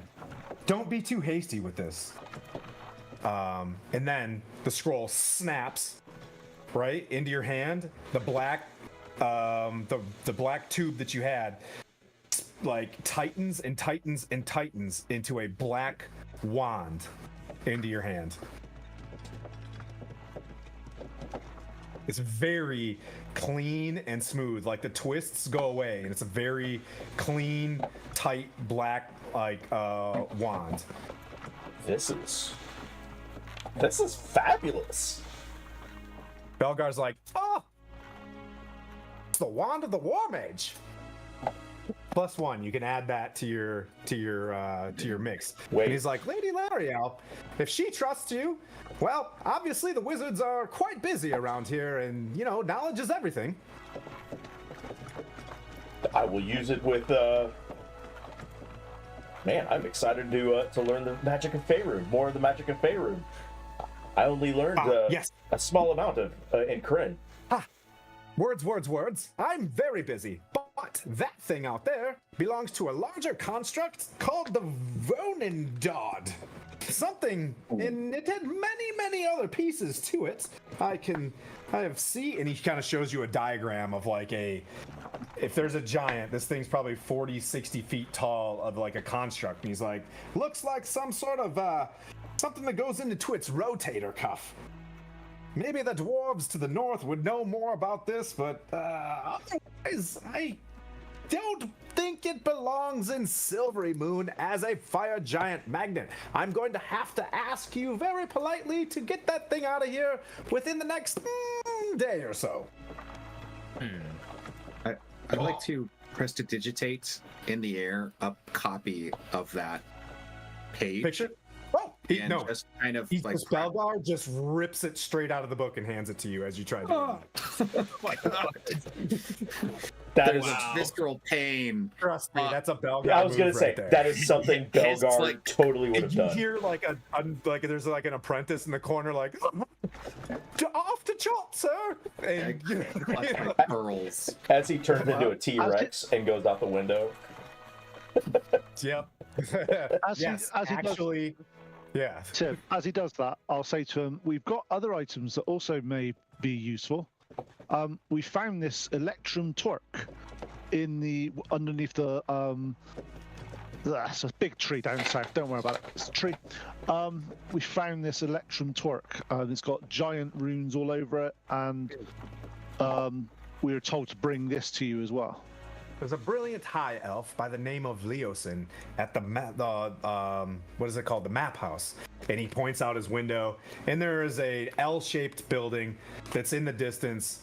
you know, with two entrances on either side of the L, and it's like that's Leosin's, a very high member of the Harpers, I believe, since the noble warriors of these Noynek and the Revengers have uncovered several artifacts in Waterdeep. They are getting very privy to these items. And he kind of looks at it and he's like, I can tell you, though, that this is from a great hill giant.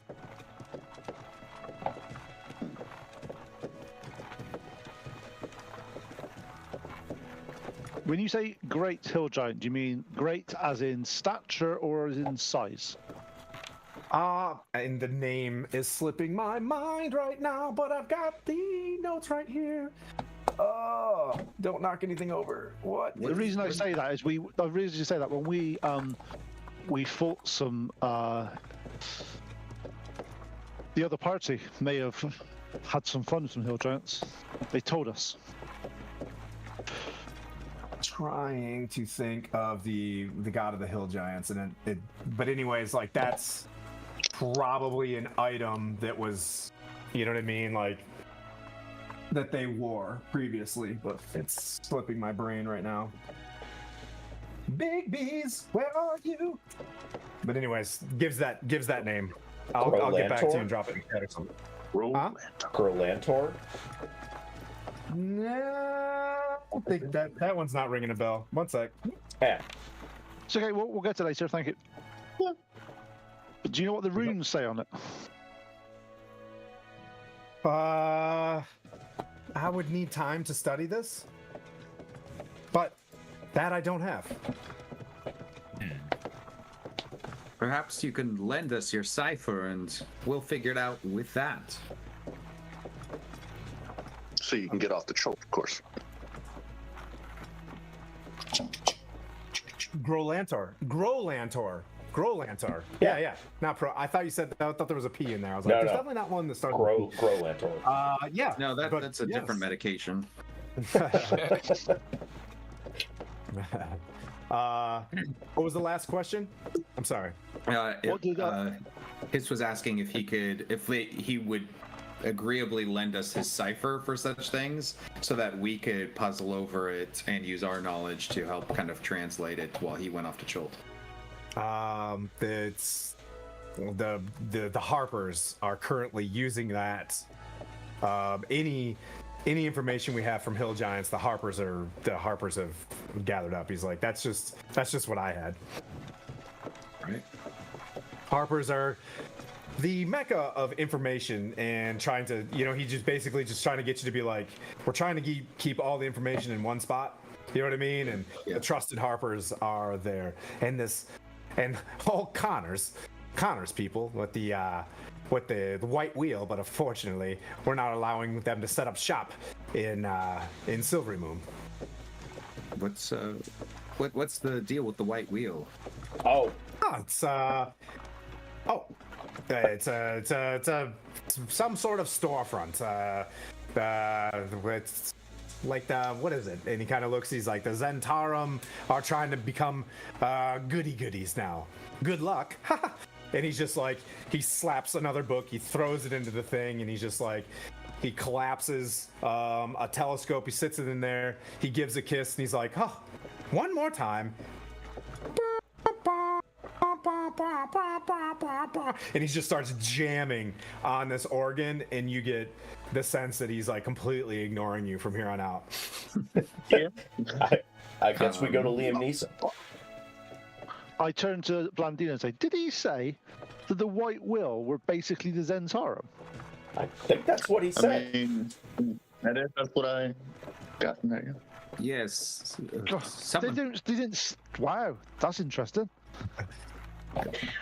I'd like to deal with them wherever.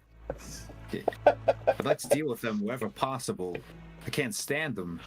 The Zentarum or the White Wheel? The Zentarum. If they're one of the things. I need to understand a bit more about this White Wheel, though. I'm gonna get the vibe that this information. And he kind of looks over at the guy playing the organ. might not be reliable to take any solid action with. I like to be careful before He's not making. looking completely stable today. Yeah, You can yeah. I tell was he's like, got a this stream of guy's not consciousness. well. And I was like, yeah, before making new enemies, I'd like to be sure. Can I do an insight check of him just to see that actually had any ring of truth to it? Of course, Quint would do that. Oh, of course, Connor would check to see if his organization is on the up and up. No, he's 20. You get the sense 23. that you knew that he rolled with the stronghold, with the what is it, the Skyreach, with the what were they called, the Duchy of Skyreach. Duchy of Skyreach. That he's probably just throwing a barb at Connor. And he chucks barbs often, you know what I mean? So you're like, okay, I get it. In a good way, Tom. But yeah. All right, before we depart the room, being that he did mention his wife being dead, I will, while he's on the organ, pat him on the back and say condolences on Asa, and I'm sure she's off in the positive plane somewhere. He just somewhere. stops.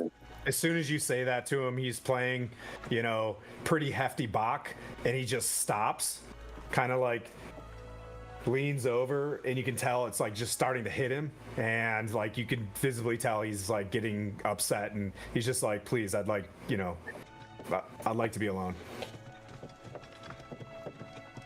As you wish. Well, Thank you. He grabs your hand and he you know what I mean? Like very softly holds it as you put it on. He's like, thank you. And he's like, you can tell that he's playing this music to try to keep it together. And just you guys coming into the room is a flash of memory of Asa. It's we should probably go and leave this man in peace. When a man loses his wife, he's got to play with his organ. Let's go talk to Leos. Leave this man in peace. He's gonna fit in here. Charmed is gonna fit in here fantastically. So you guys depart. You guys heading over to the map house. Yes, that way we can leave the town post haste. I think we need to keep moving for sure. Yeah, we can also wash Charm's mouth out as well as we go. That's a good motley crew. Yeah, you guys. So it's like the vault of the sage. You cross by the high palace. Knights are coming in and out, looking like they're passing messages, into the high palace, and you make your way over to the map house. When you get there, you do see kind of a humble-looking establishment, 2 stories high. You could see it from the roof or from the high, up from the library. But as you get on ground level, it kind of just fits in. So you knew where it was at. You make your way to it. You come up to a wooden door with a harp on it. You still have a badge from the. Oh no, that wasn't a Harper badge. Yeah, that was I have a Harper the Tribor badge. I have a Harper badge. You do? Okay, yeah. So as you get up to it, you just get the sense that there's just like a little bit of like magical warmth that comes through it, and you're basically able to just open this door and move in. Like as you get close to it, you see like the harp kind of like glows a bit, and then it goes out just to give you a know like that there's a safe house, right? Yep, you go on in, and there's various like closed doors down the hallway. There's a guy in scale mail on the inside. Think of Dungeons and Dragons the movie with the blue, you know what I mean, with the blue cape. There is like, is there like a militant wing to the Harpers? I think Ed Greenwood would probably say no, but there is a dude that's like the uniformed service of the Harpers on the inside. You know what I mean? And he's just like kind of, he's like, okay, who are you to see? We're here to see Lord Leosin. Oh, yeah, he's busy, in the study, and he kind of points you down to the hallway, down the way. He escorts you in, and you see a mustachioed, like high elf, black hair, very common clothes. Very not trying to look with a lot of pizzazz. And he's sitting there, and he's standing over top of a map, and there's various pins in it, and he's just kind of, pensively looking down, and he nods and he talks to probably another Harper, and, just like, okay, thank you very much. And they walk out, and he's like, please, news from Everland. Yes. And I walk up and pull out the Electrum thing, and I pull out we have 3 rods of bone and dog, right? Yep. Pull out 3 rods of bone and dog. He's like, so this is what we've been gathering from Waterdeep, where our headquarters is. He's like, yes, these things are being used to basically find your ring out there. These various rods, if you get them together, apparently, they will help form some sort of like world-ending construct. That's all we can imagine, and we're assuming the fire giants are behind this. Why would the fire giants be doing this? Powerful enough to forge this level of being is Gauntlgrim, isn't it? As he's saying that, the primordial of Gauntlgrim, and he's like, yes, brilliant. That's right. as he says that, I said it's not just the fire giants that could work this. I'll let you know. There's a whole mountain further up north for the dwarfs. I'm sure there's something there that can work with this. Yes. He's like, I have it on good authority that Fellbar would probably know this. They are, they are pretty crafty, and they're closer by. I think that they would have more knowledge on how this could be stored. Unfortunately, we fought the War of the Silver Marshes. Sundabar was wiped out. This is, I can only tell you that I don't know what to do with this, but it's got to stay on the move. And you're going to have to make a decision on where you're going to put this. And if you think it's Fellbar, I can tell you right now that the High Marshal is not going to allow this to be here. Just in terms of how much of a threat it is and how powerful those fire giants are. We weren't planning on leaving it here. This is just to find some information out about it and take this to Fellbar. It is used to dominate other giants, and I believe it was used during the what was it, the Draco Rage? The Draco Rage. The Vonendad was a massive construct built of adamantine. It's like a world-ending shit show. I like this guy. Leoson's he's He pretty sounds like straightforward. He's Liam been in the Neeson. business for a while. Liam Neeson. Yes, I have been called Liam Neeson before for a couple years by the Skyreach, the Duchy of Skyreach. There's some silly gooses. Silly geese. This is Gooses the of Harpers, silliness. right? This is the Harpers. Yeah, indeed. I will speak up and say, I was wondering if you had information, as we were led to believe, regarding the White Wheel, the Zentarum, Yes, the we are possible allied. connection. We are allied to the White Wheel, with the Harpers. Connor, I believe, from Darkhold, runs this organization. I'm getting a lot of mixed signals from different sources. Is there something good, bad? Do we need to work on eliminating the Zentarim's influence, or? Well, the Zentarim are currently, through Ryan Nightshade, we're working loosely with us in the defeat of Tiamat. So right now, I would say we're still in the lesser of two evils with them. This giant upheaval poses a grave threat to the balance of power in the north. I have it on good authority that the Harpers, the Lord's Alliance, the Order of the Gauntlet, and the Zentarim, believe it or not, are all taking steps against the Giants' depredations. Giants and dragons have a long history of conflict, and I suspect that the dragons may have something to do with it. I don't know how, but we need to get this info to Fellbar.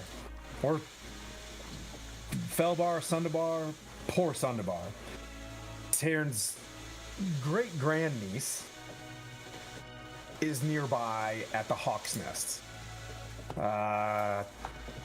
Taryn's great-grandniece are soon to be recalled to Elturel by the High Marshal. The Hawk's Nest is our fortification that protects our eastern flank. It's a stronghold of the Order of the Gauntlet. I can pass you these warrants to who would accept it as members of the Harpers to retrieve more, and he holds the torque up, retrieve more artifacts like this. And I can tell you, your renown in the Harpers will increase by more of these artifacts and usage of our teleportation circles. Which the nearest one's in Everland, and I'll try to fix your reputation there. As he looks over at Point and kind of smiles. I thought it was funny, but not everybody thinks that's funny, especially the Dungeon Master. I will reach out and accept one of these if it's possible, as I'm not affiliated with the debacle and am. He's like, obviously, balance of information and bringing good through information is our edict, is our ethos as the Harpers, and the free sharing and of this information, to keep the Lord's Alliance in check. Previously, the Arcane Brotherhood. But working together is important, and he just reaches out to anybody that also would like to join. And obviously, you, Blandina, you're already a member. Yes. See. What are your policies on infiltrating the Zentarim and destroying them from the inside? Well, I be honest with you. Are the Harpers and Zentarim bitter enemies? Possibly. We are very grateful to Connor for fracturing off the white wheel of the Zentarim by getting in under Ryan Nightshade, who lives in Xanathal's tower now. That's where they're currently, and she's got a pin with a Z in Xanathal's tower near the Grey Peaks.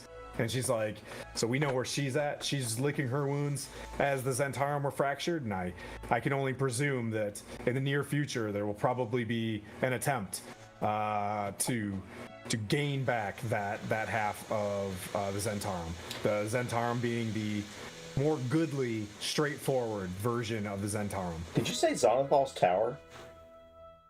Xanathal's tower, yes. I'll look over at Quint. Hey, Quint, didn't we have some business in Xanathal's tower? I don't think we did. So yeah, that's tough. Xanthral's keep. Different than Xanathal's tower. I think they were using X's on just about anything. Okay. You know what I mean? So, gotcha. Where would this be in relation? Is it on the map? Xanathal's tower? Yes. The Grey Peaks. It's to the south of, just to the south of the High Forest, near,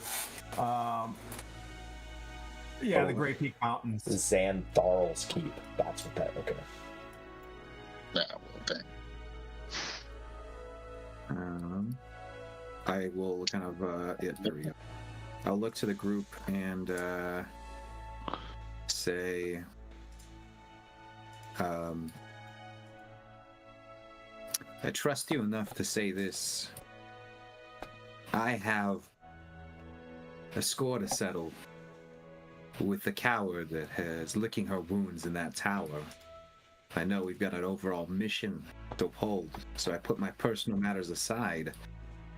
But if there's ever an opportunity, just know, like any of you, for your own needs, I'd help you take it. I hope you help me if it comes down to going after someone like this, who is discernibly evil. Well, Look, as history, a new member of the Watchers of the Harpers, anything that you can find. I mean, we don't want to actually cause all-out war with the Harpers and the Zentarum. So if you're going to do that, No, make that of course make not. that a hiss for Talkins thing and not a by with and through the Harpers. I would never. I work very closely with the ability to discern that I do not represent the Harpers, though I do have great respect for how they've handled situations so far. And if I remember correctly, there were some Zentarum that joined in the Well of Dragons, right, Connor? Or was it just White Wheel that went? It's just the white wheel because Zentarum were being dicks. That's right. Okay. Yeah. So we are not aligned to the Zentarum proper. They have went real dark. Probably trying to figure out a ways to, do their trafficking of sorts that we don't speak of, and you know what I mean, like just all around bad, icky bad stuff. Absolutely. So, But whatever you can find, yes, you are definitely warranted to uncover and subtly, unweave them. But if you need any help, please, come back to us. If you're going to make any big moves on behalf of the Harpers, as a representative one, it'd be good to know. if I can, I will. And who wants, he's got these warrants. It's like, is there anybody else interested in becoming a member of the Harpers here? And he's got the little book out, and he does. Oh, okay, excellent, yeah. Yes, of course. And she just like appears from the shed. So, oh, perfect. Yes. He's just like, excellent. And You passed. yeah. There's a tiny pin. He's like, obviously, I wouldn't wear this where anybody can see it. But if you come across a I've got safe plenty house, of layers. yep. If you come across a safe house, you as fresh watchers of the Harpers are always welcome. And you, Blandina, having been a member for quite some time and doing good, hands you a pouch. It's got 50 gold pieces in it, and another Harper badge. These ones are in silver that you guys have. This one's kind of gold, but the same side. And you've been elevated by Henry himself as a Harp Shadow. Wow. Which is our second rank. It's an honor. I don't even know what to say. Mirren, did you want in on this? Gwen? So, Anybody? seeing the benefit of information and all that it provides, I don't know if. Oh, if it's not for you. I don't believe it is. No. Okay. All right. I may take you up on your offer maybe further on down the road. At the current moment, I'm not quite sure if I can commit to your organization, but I have full respect for it, though. We're shorthanded after the war, after the battle, and good upstanding adventurers like yourself, with the guys in the guile and the cover of the Grifters of Everland, no one would know that you're actually, goodly. And we are proliferating this across the realm. And he just looks at Point and smiles. And he's like, and he hands you a Harper pin. Huh? Yeah? You want? I said I'd only sell it. There's no point. He takes it back. He's just like, oh, perfect. You're going to make an amazing agent. And I say, Whether you like it or not. And I'll say, the Celestial Vanguard thanks you. If you want, I did hear that you do have an audience with the High Palace. Or is there anything else in Silverymoon that you need any awareness of? Well, we've been told to go to the Margathor's Tower. Or, Oh, the they got a- Margasters. And he Margasters, just kind of looks yes. at it and he's like, oof. I have heard they're obviously they have like a staycation or a vacation home here where they send their kids to the Strixhaven. I don't know where Strixhaven actually is. I'm gonna pretend like it's the Silverymoon. Sounds like a fancy school. They created Silvery Bards. It's the worst. They send their rich, the rich kids, the Margasters, and he's like, they're on the other side of the river. You know what I mean? Like, so you can tell where the Mythal actually is. They're on the other side of the river. There's a pretty powerful, doing, deadly magic stuff. The Margasters are on the other side. You can find their tower pretty easily. If you cross the moon bridge, they're on the opposite side of it. Oh, so they're outside of the Mithril. Yeah, the Mithral's on this side of the Ravin River. Well, thank you. That's what we need to go to. The Mithril can expand under, say, when the Battle of the Silver Marches and Arathator were romping around. It can expand there as we dismiss people that are on the up and up. What is the Mithril in this context? It's just a protective barrier that shuts down magic. Oh, okay. Got it. It's called the Mythal, I think, something like that. The Mythal. Yeah. It's a magic Mythal. But yeah. Mike Tyson. Got it. Okay. Right. But yeah, he's like, you guys are welcome. You got that 50 gold. It is a pretty decent payout.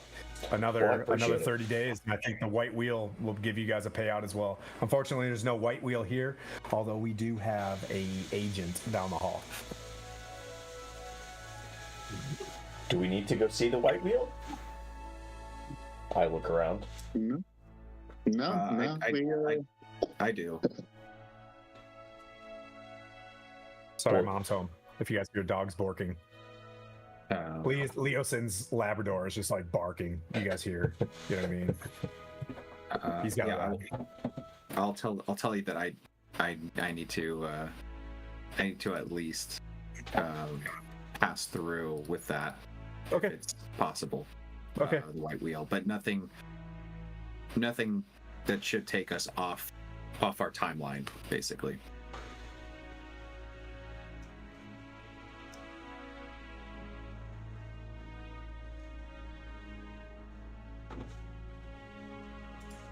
Up to you guys. Well, while we're here, we're in a... I mean, if it's just down the hall. Right. Yeah. I'll come with, but I have no more money to buy anything at the White Wheel at all. Yep. Yeah. Well, he takes you down there. It's just a dude that's at a liaison desk. He's just there. He's got a book. He kind of looks kind of bored. And just kind of sits there, and you can tell. He's got robes on, and it's got the indicative white rim around his wizard sleeve. Kind of sitting there, and he kind of looks up at you guys, and he's like, hey, he's like, Kelvin, Warden, how can I help you? I believe Christopher, our friend Christopher wanted to talk. Please have a seat.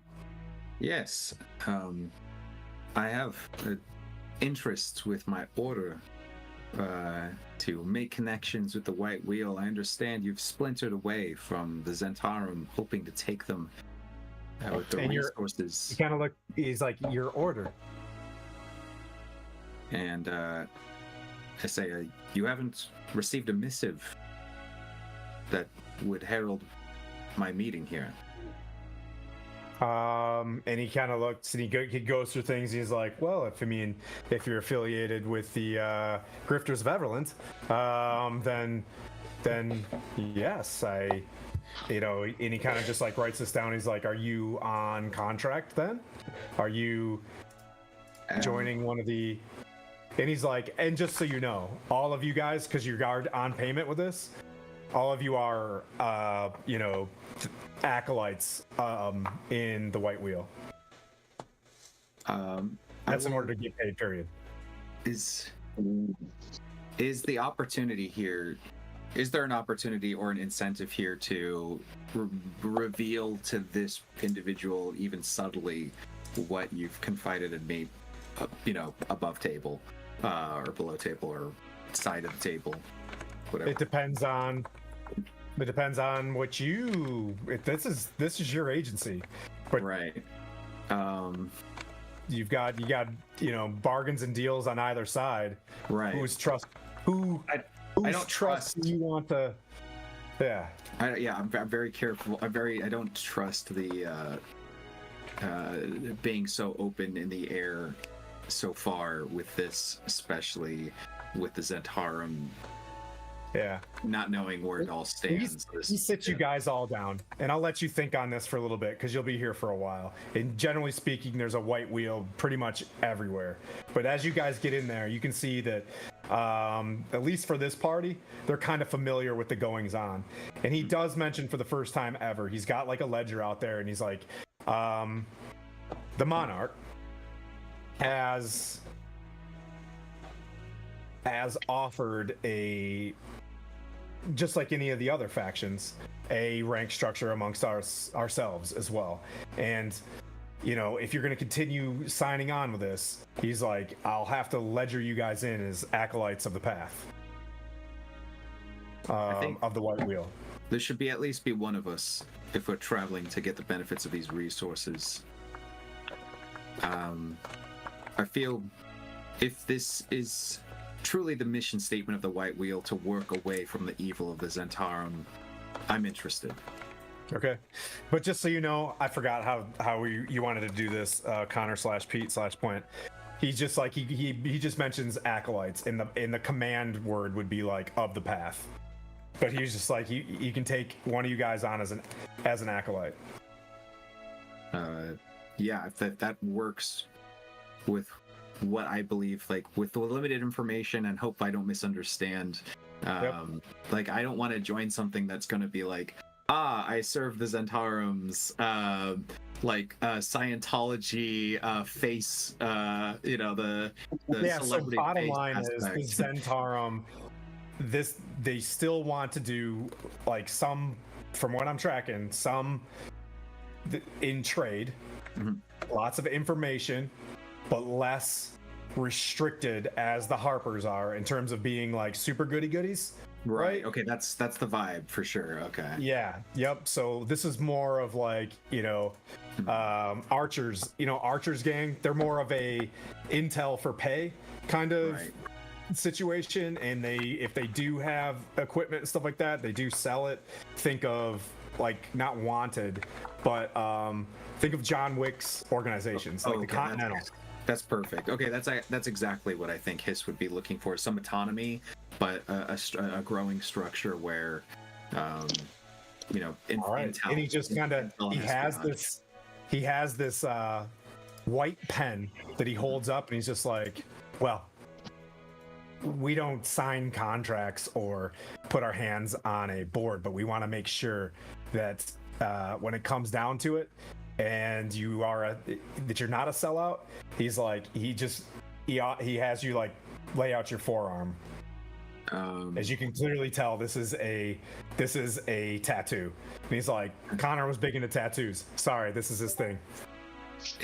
So could I persuade him to just say, I have incredible religious beliefs against the marring of my flesh, and in terms of espionage, I'm not quite sure what the benefits of this tattoo would be, or if they could even magically outweigh the obvious disadvantage. Get a sense that it would take a significant amount of magic to be even able to see it. A significant amount of magic that could be detected. You know what I mean? Like it won't be visible. Yeah. I'd still like to try to persuade him to count me as like the start of a program dedicated to deep cover, we'll say. Okay, sounds good. Persuasion is a 28. Okay, that's pretty high. He was like, I rolled an 18, so he's just like, well, he's like, we'll need some evidence that you're even involved, just in case you try to turn state's evidence against you, and he's just like, at least sign here. And looking down, what is it? What am I signing? It's just a ledger. It looks pretty basic. All right, yeah. I will say, is this magical in any way? Is there something I should know? You can check. You can check. I'll do detect magic. Let me Yep, make sure it's that I have magical. this good to go. It looks magical. You can see other names just forming inside this as you're writing it. As you're reading it, like someone else somewhere else recruited someone and it went into the book. I apologize. I don't have that prepared. I don't think. Don't worry about it. Don't worry about it. Rule of cool stuff. We're getting close to break time, anyways. Sure. What's the? Can I do a knowledge arcana to determine the nature of this magic, or is this guy going to tell me? I feel like the indoctrination without information is very unsettling. We'll go through this. We'll go through this on a sidebar kind of situation, and you know what I mean. Like if all of a sudden, you know, Charm's agency doesn't like it as much as Histifer's does, or whatever, we can just be like that. Oh no, sure. Like, but for all intents and purposes, it's like almost like a neutral good kind of like it's a new, you know. Yeah, session 1, signing away life. Yeah, just careful. Yeah. All right, yeah, absolutely.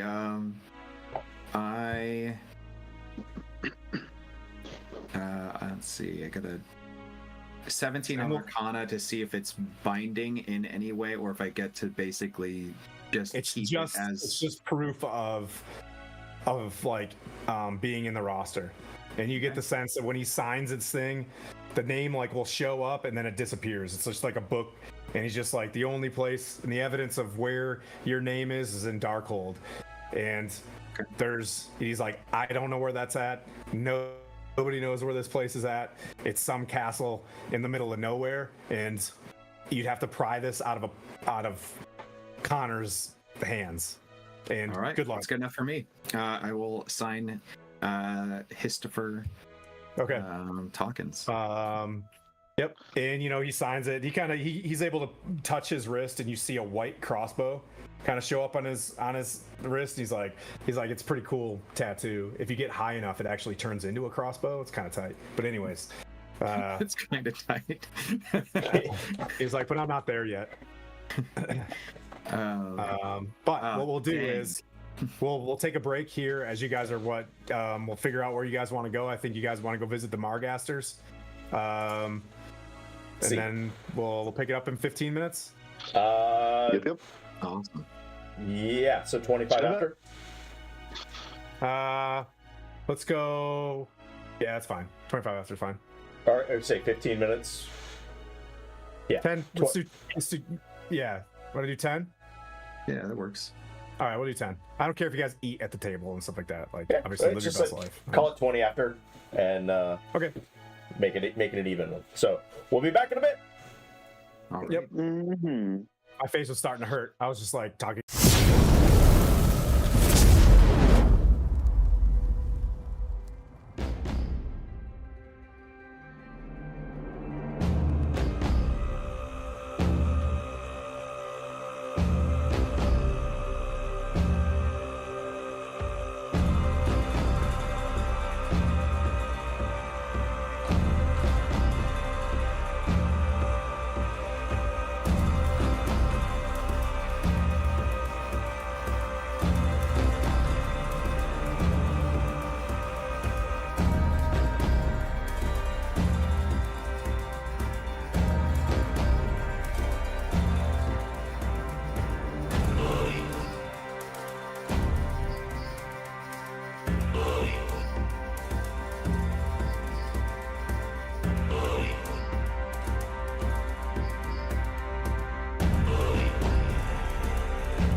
It's D&D, you know? Yeah, we're back. Hey, we're back. It's all part of it. Okay, so we're back. You guys are, you're welcome to stay at the map house in terms of lodging or whatnot. So that's fine. Oop, did we lose Sharon? We lost Wait. Sharon. And Oh, no. we're back. Wait. We are Picasso painting. Hey. Did her computer shut down? No, Discord just decided. Like sometimes it does. Oh, just shut it yeah. down. Well, Get her we back can in still a see second. Tim. All right. And who's putting on a hat for Alan I'll put on a hat. Which hat do you guys want to see? She's back. I've got a canoe. The biggest hat you have. How about this? I think you should give someone the just absolute girthiest headwear you can find. He's doing some in-home ITing. Yeah, so we were talking about the lore that is beautifully homebrewed by the actions. The actions of in-game stuff. Everything about Stronghold D&D is built on canonical campaign runs in Faerun, and I'm catching up as a person who only knows the base lore as to what the hell is going on. So I love catching up on this. But we were just talking about that the Harpers in lore are too constrained by the goodness of the alignment to do a bit more of that operative, outside the paperwork and the lines therein of certain things. We're all wearing helmets now. Nice. Yeah, whatever you got. Alec, this one's all for right, you. So, where are we heading next from Leosins? You guys they give you, comparable rooms, right? There's like bunk bed type situations because it's a safe house. There's like a basement. And there's basically rooms, there's food and stuff like that there. Having members of the Harpers there, so you're welcome to the the MREs that they've got there. So where do you guys plan on heading next? What time of day is it? It's probably, you've gone to the vault. It's almost dusk. I think we'll go to that. I think because we've got to leave here tomorrow morning anyway, so we need to get to that place with the. So you cross the bridge, go to that Madagascar place. Yeah. Yeah, and liberate the items that we've been promised. And the hidden, little floorboards. Yeah, hidden underneath the coach is what we've been told. Yes. Yeah, so why don't we go do that? We need to find where this guy named Coach is and find all the items. All right. Yeah, that's basically what we've been told to. That's what was one of our rewards, wasn't it? See. It's probably cursed, if I had to guess. That probably is. Curse? That's no problem. Don't worry about that. We'll take care of Good. it. So you gotta remove Curse Guy. Are you guys agreeable to me giving you a blessing of the primordial? I forgot. So I figured out what I'm going to do with those leaf necklaces. The necklace with a leaf on them. What it can do is, as a bonus action, and we'll homebrew this, whatever. And you got one too, Histopher, from the grandfather tree.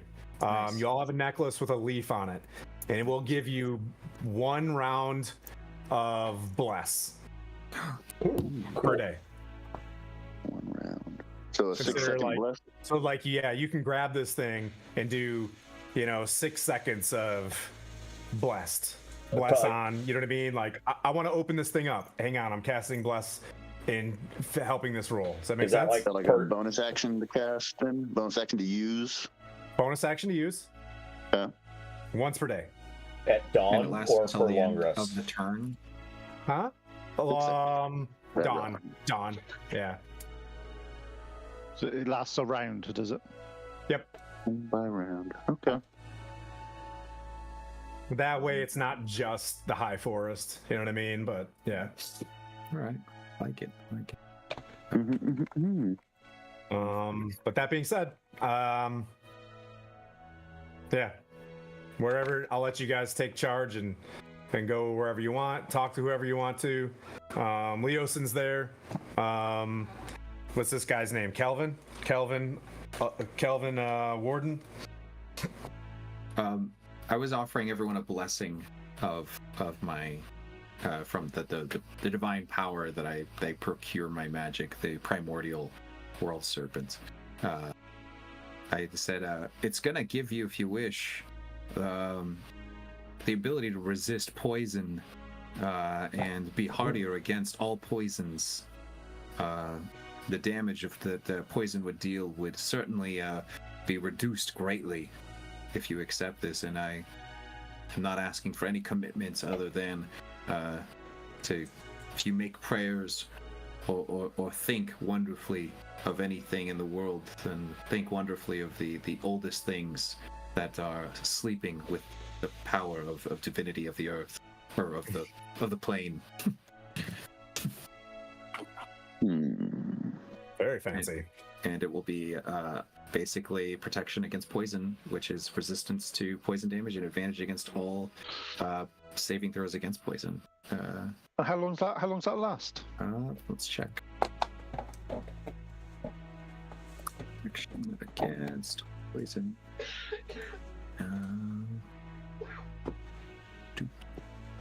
It will last 1 hour, and so I'd offer it before we go and start searching for hidden things, so that we can accompany the hour of an active objective like that. So let me know if you guys accept, and you guys will see the slight magic of kind of this serpent eating its own tail kind of swirl over you and then disappear. I would love to accept and welcome. What's up, man? It's Great. You will make a fantastic addition to the Grifters of Everland. I'm just happy to be here. I'm not here to join anything. I'm not that I have commitment issues. It's just the name Grifter. I think it would hurt my actual merchant's reputation through the entirety of the West Coast. I'm known all the way to Luskin on some good terms, which is hard to do. So please abstain without disrespect from including me as a grifter. I'll stab anyone who ruins my reputation. I don't know. You guys got to come up with a better name than that. It's pretty good. How do they do on TV shows when somebody's not actually a part of it? It's like featuring so and so. That'd be Grifters of Neverland featuring Mirren. I'm just here. I just put an image in the Discord. I saw that. It's basically incorporated all the gods of the Era Borealis. It's got the hammer, it's got the sun, and I've chucked that in. I love you guys. No. It's just like how this theme episode has been, hey, join our very suspicious organization. It's 100% not a cult. Not a cult. Oh man. Yeah. Okay. So, got it. Where are we headed? I need to mark down how many charges this uses. So if you guys could tell me how many people want resistance against poison and advantage against it, or if it's not something you would do because accepting the power from no, I don't need it. I actually don't need it because I'm a dwarf. That's right. Thanks, Pokemon. I will take your boon because it will allow me to battle longer and harder if I need to, and achieve the glory that I so seek. Excellent. I will also accept, as I want to accept all of the boons and all of the favors bestowed upon me, as I am a princess and I deserve it, first off, but also I'm a wizard and I will die without it, so. It's like a opposite of you're like a passenger princess, but for boons. Correct. Oh, that's gonna help me? Nice. Yeah. Right. And so I have let's see, Blandina, Mirren, did Gwyn or Sanya? I thank you for the offer, but I will respectfully decline. I have a spell that will take away the condition of being poisoned, so I believe I will save you a charge. Thank you. You are I welcome. will gratefully accept. But I because do you respect never World know. Serpent, though. Sonny's like, yes, power me up. Round me up. You Yeah. never know when you're gonna get poisoned. You know. She's like just drinking poison to build like a iocane powder immunity on the side. Eat me All up, right. Scotty. And Gwen, you worship Pelor? Yes. I say, it makes sense that the bones of the earth and the greatness of the sun in the sky above should find us in unity in between both. I agree. I was going to make comment to you earlier about your little side objective that you were speaking of, and should the time come and you find yourself in need of an ally, that you shall always find Pelor's light by your side. Do you want me to join? Sign here. Sign here. Sign here. If you could just sign down everything you got here. He's on the inside of his shield. It's like the These pamphlet. things as Costco memberships. Like, how many cards? Like, you got a Safeway membership today. You got a Costco membership. You're part of the Zentarum. Everything's great. Right. I'm definitely saying, collecting like, the information. I Pelor loves appreciate it. friends. Yeah. I think at this point I'm really observing, man, I think I need to get on the other side of this and just now offer people whatever, build up my thing. I've been approaching this all wrong. Hey, you could have this boon, no problem, no questions asked. Just put it, give the world serpent your thoughts. Everyone else is like, sign here, get a tattoo, only way out is death. And I'm like, man, I need to take notes on all of this. No, you're not going to the Avernus for your soul after that one. You're good. All right. Once again, where are you guys headed? Margaster. All right, so now Margaster's tower. All right. You guys I gonna would say suit up? That's the way to go. How do you want to do this? You guys gonna suit up? You're gonna cross the bridge. You can see a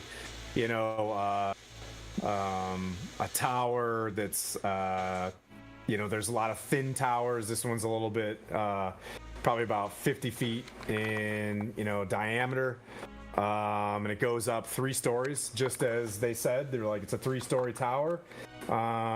If you remember from what he mentioned, that there was a coach inside of a stable, and inside the coach was a secret compartment. But you see, if you were to cross over the bridge, you see it there. There's a compound that goes kind of like there's a walled compound with a tower. If it was a rectangle, and like one side of the rectangle is the tower, and it kind of looks like you can't see over the walls, but there's probably about 30-foot wall.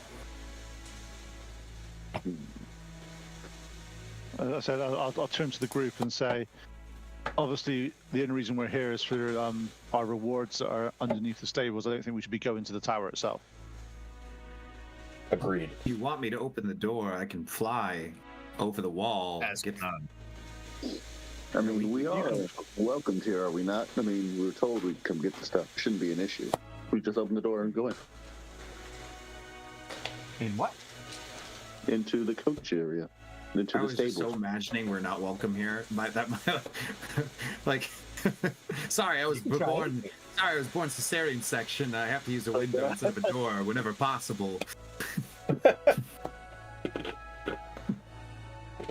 I mean, being that we were told we can come get the stuff, I have no expectation or thoughts of anyone being hostile or otherwise towards us. So I'm walking towards what I appear or presume would be the stable.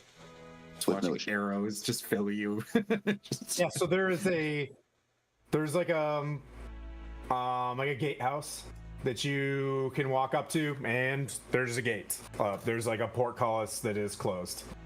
If you look in there, you can see 2 guards with spears standing directly in front of the coach house. I'd like to do an insight check on just the situation. How do I feel about the overall? How does it feel? Like, is it ominous? Is it like? Does it feel right? Yep. Go for it. Go for it. That's a 17. Your overall vibe. Yeah, my overall vibe. So you've walked around several places. There's no guard that's at the portcullis itself. There are 2 guards. If you look inside the gate, 2 guards just looking straight forward, and they're looking at a tower that's probably like 40, 50 feet in front of them.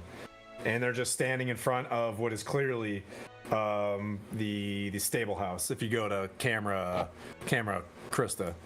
Yeah, Krista Cam. Got it. Hey, Put, did we have a writ or something that gave us permission to come here, or we were just told to come here, right? This was straight up, I don't like my family. Here's some stuff from my family that you could steal from, is what you guys got. This was not a you're welcome to come here. This was a hey, I know where there's a bunch of magic items that like are held by terrible people. Oh, see, yeah, I did not take it that way. If that's the case, I'm going to mage armor. Okay. I suggest one of 2 ways. Some of us can fly over the wall, open the door, or alternatively, I am known as many circles, squares, ovals, rhomboids as the Silver Tongue.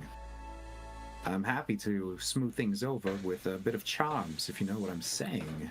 I'm also an enchantment. I'll whisper to you, I'm an enchantment wizard too. And we're gonna get along famously as we take away the thinking space out of those empty heads, no doubt. I look I've forward got a to it. fever, and the only prescription is more enchantment. Work that piece. See if they're evil, and if we need to solve their removal from the city. But you go ahead and see if we can just let us in and be none the wiser. Right. I guess I will walk up with whatever. Yep. So there's a Joe- gate. Yeah. There's a gate that opens. It's not a portcullis. It's like a gate that opens, like outward, and it's like a little bit of a gatehouse. You can walk up to it. Like I said, you can see the 2 guards kind of sitting there, somberly. They're probably like 20, 30 feet away, and they're just like looking forward. Can I?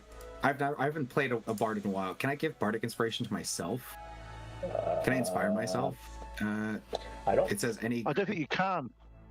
a creature Use your other than yourself. Other than yourself. I apologize. No. Yeah.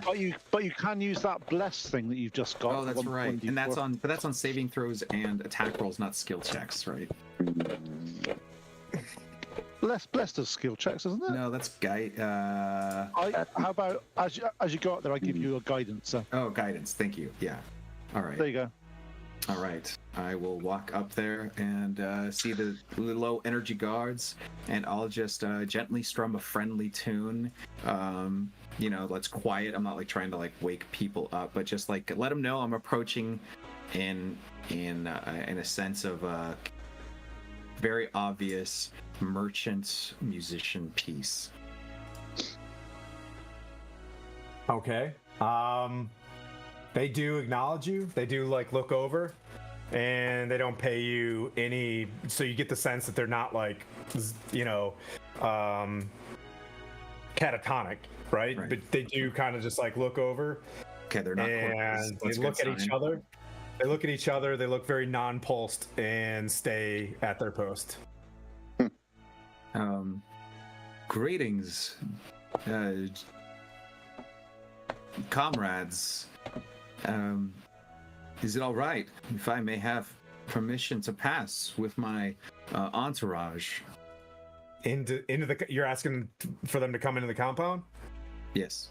One of them like looks over walks up to you guys, kind of stares at you, and they're like, we're not taking any visitors. Oh, no, not visitors. We have very important business opportunities. We're not tourists.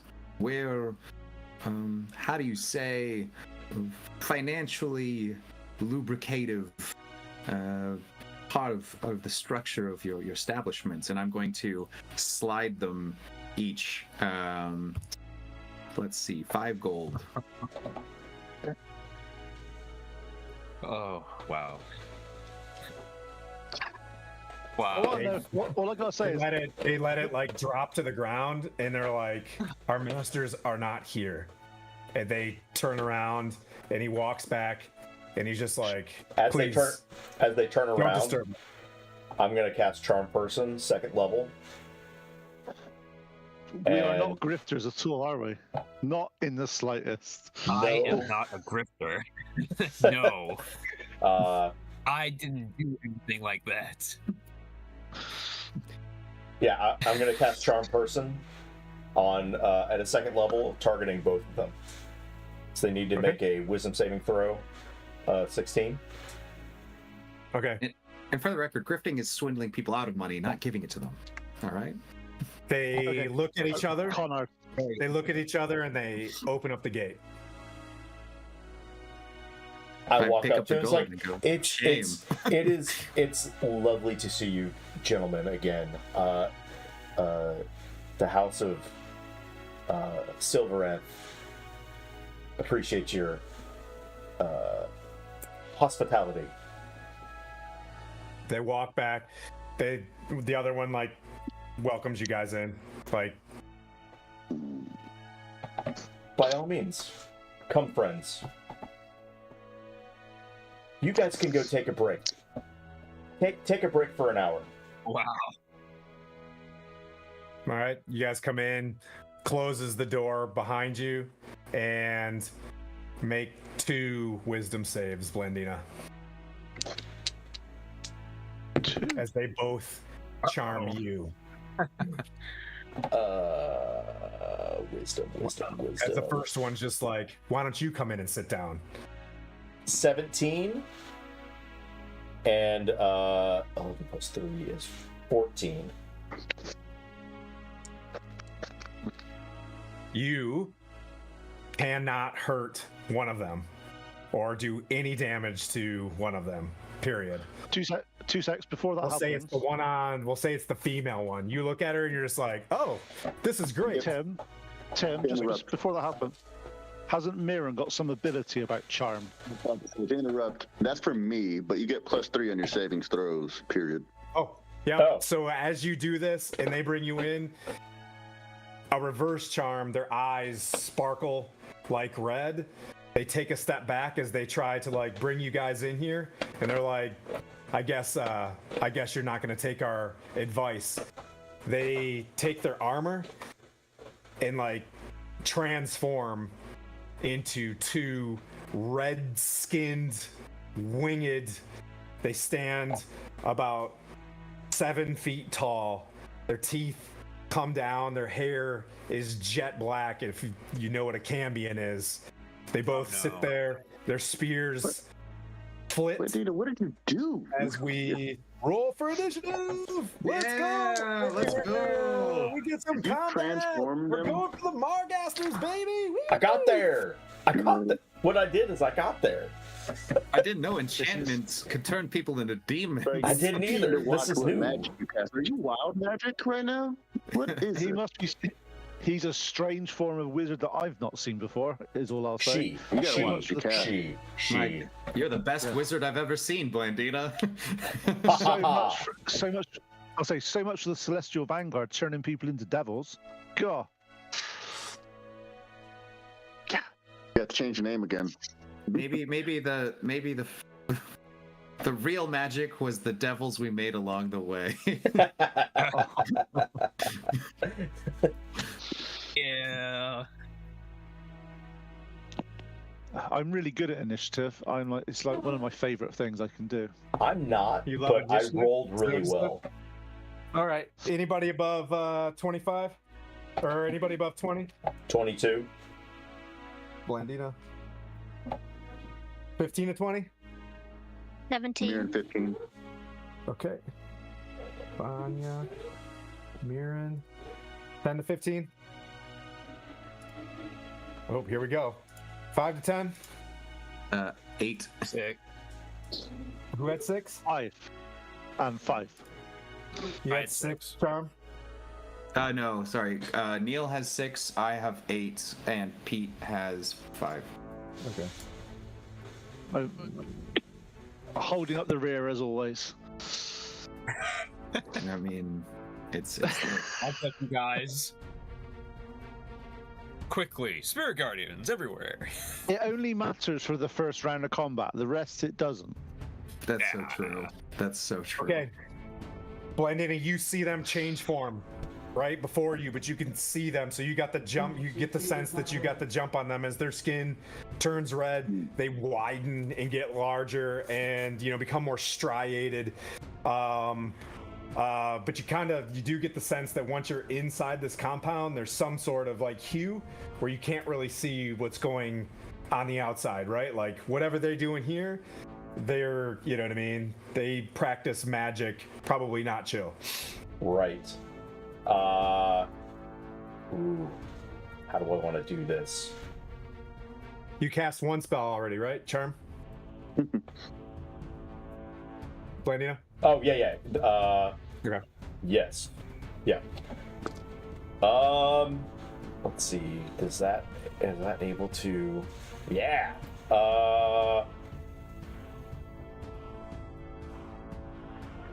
That Pete, you're gonna be so proud of me.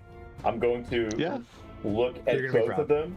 It's like that wasn't very nice, and I pull out my new black wand of the mage and cast Tasha's Mind Whip at a 2nd level, Okay. targeting both Okay. of them. Okay. They need to make an intellect saving throw Okay. of 16. Okay. Oh, they both rolled terribly. The first roll was really good. Okay, so they take 3d6. Yeah, 3d6. So that's 6, 8. So Go we're ahead gonna and take. do one roll and hit them with both of them. You know what I mean? Yep. Like if you want to. Yeah, yeah. Well, That's up to you. it's the same. So it's one roll Okay. that hits both of them. So they take 8 psychic damage, and they can't take their reaction for the next turn. And on its next Okay. turn, they have to choose move, action, or bonus action, and that's it. Okay. And No then worries. am I within melee of them or You can be. no? If I'm not, I'm gonna You're not within melee. You're at 10 feet. and I This am kind of going. happened like right there. You're at 10 feet and you should be good. I'm moving back. Or just out of melee. Yeah, I'm moving out of the Okay. way Okay. behind. Behind the meat shields. This All is right. not a meat shield, by the way, just so you know. Mirren and Gwen I shall. generally take that role. I shall go into the fray. Yes. I shall go. That's so epic. I shall blindly go where no one has gone before. So we're starting at 10 feet out. Okay, so I'm not going to try that. Oh no! What is this? Bad. Whatever it is bad. It's a flying thing. It's Belgar. It's a flying. It's a Tyrannosaurus Rex. How do I look at this? It's Godzilla? It's Captain America. Let me tell you about what I've seen in Schultz. So from above you, Magic stuff. Is that Wonder Woman? the group of you going to experience a lovely cone of cold. Good God, that's how far away from us? That is I should have checked the weather today. I'd like to counterspell that, DM. okay. I will cast Counterspell at 3rd level using my reaction. You're going to need to. Roll for it? Yep. You're going to need to roll for it. All right, rolling. 17 on the die.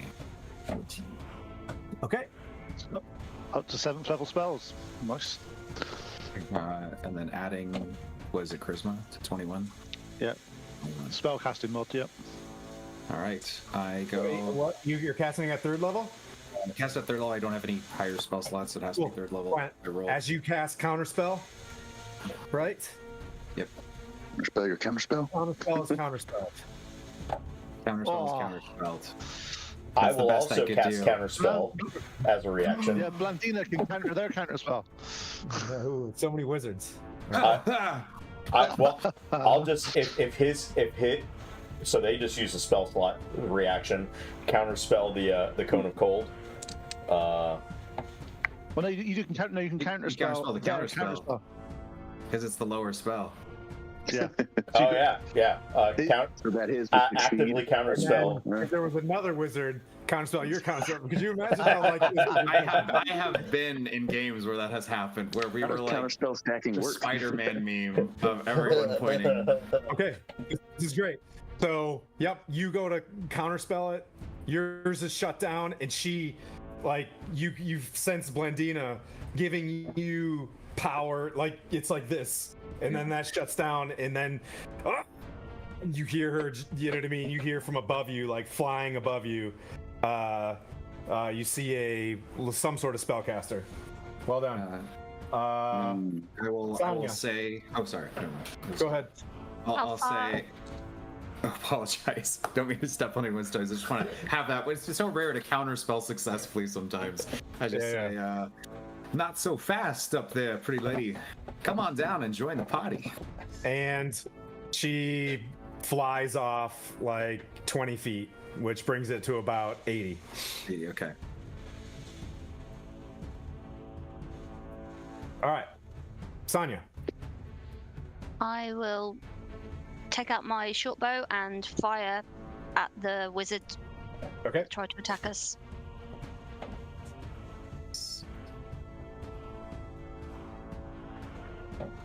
Does a 25 hit? Yes. Holy shit.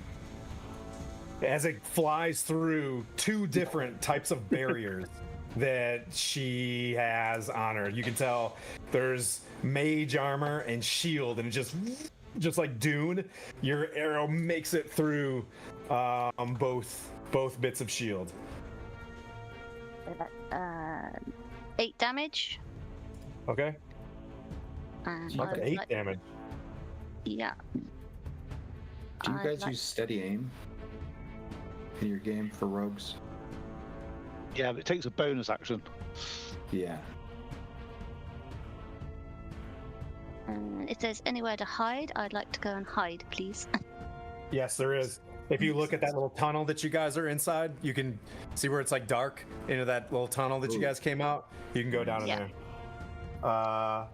Okay, you're hidden. I'm gonna put an H next to you, Mirren. Okay. And then Hiss, you're on deck. Thank you. I'm going to look into the sky where that obvious everyone's looking right now because everybody's doing magic. Like, what is going on up there? And see that individual flying.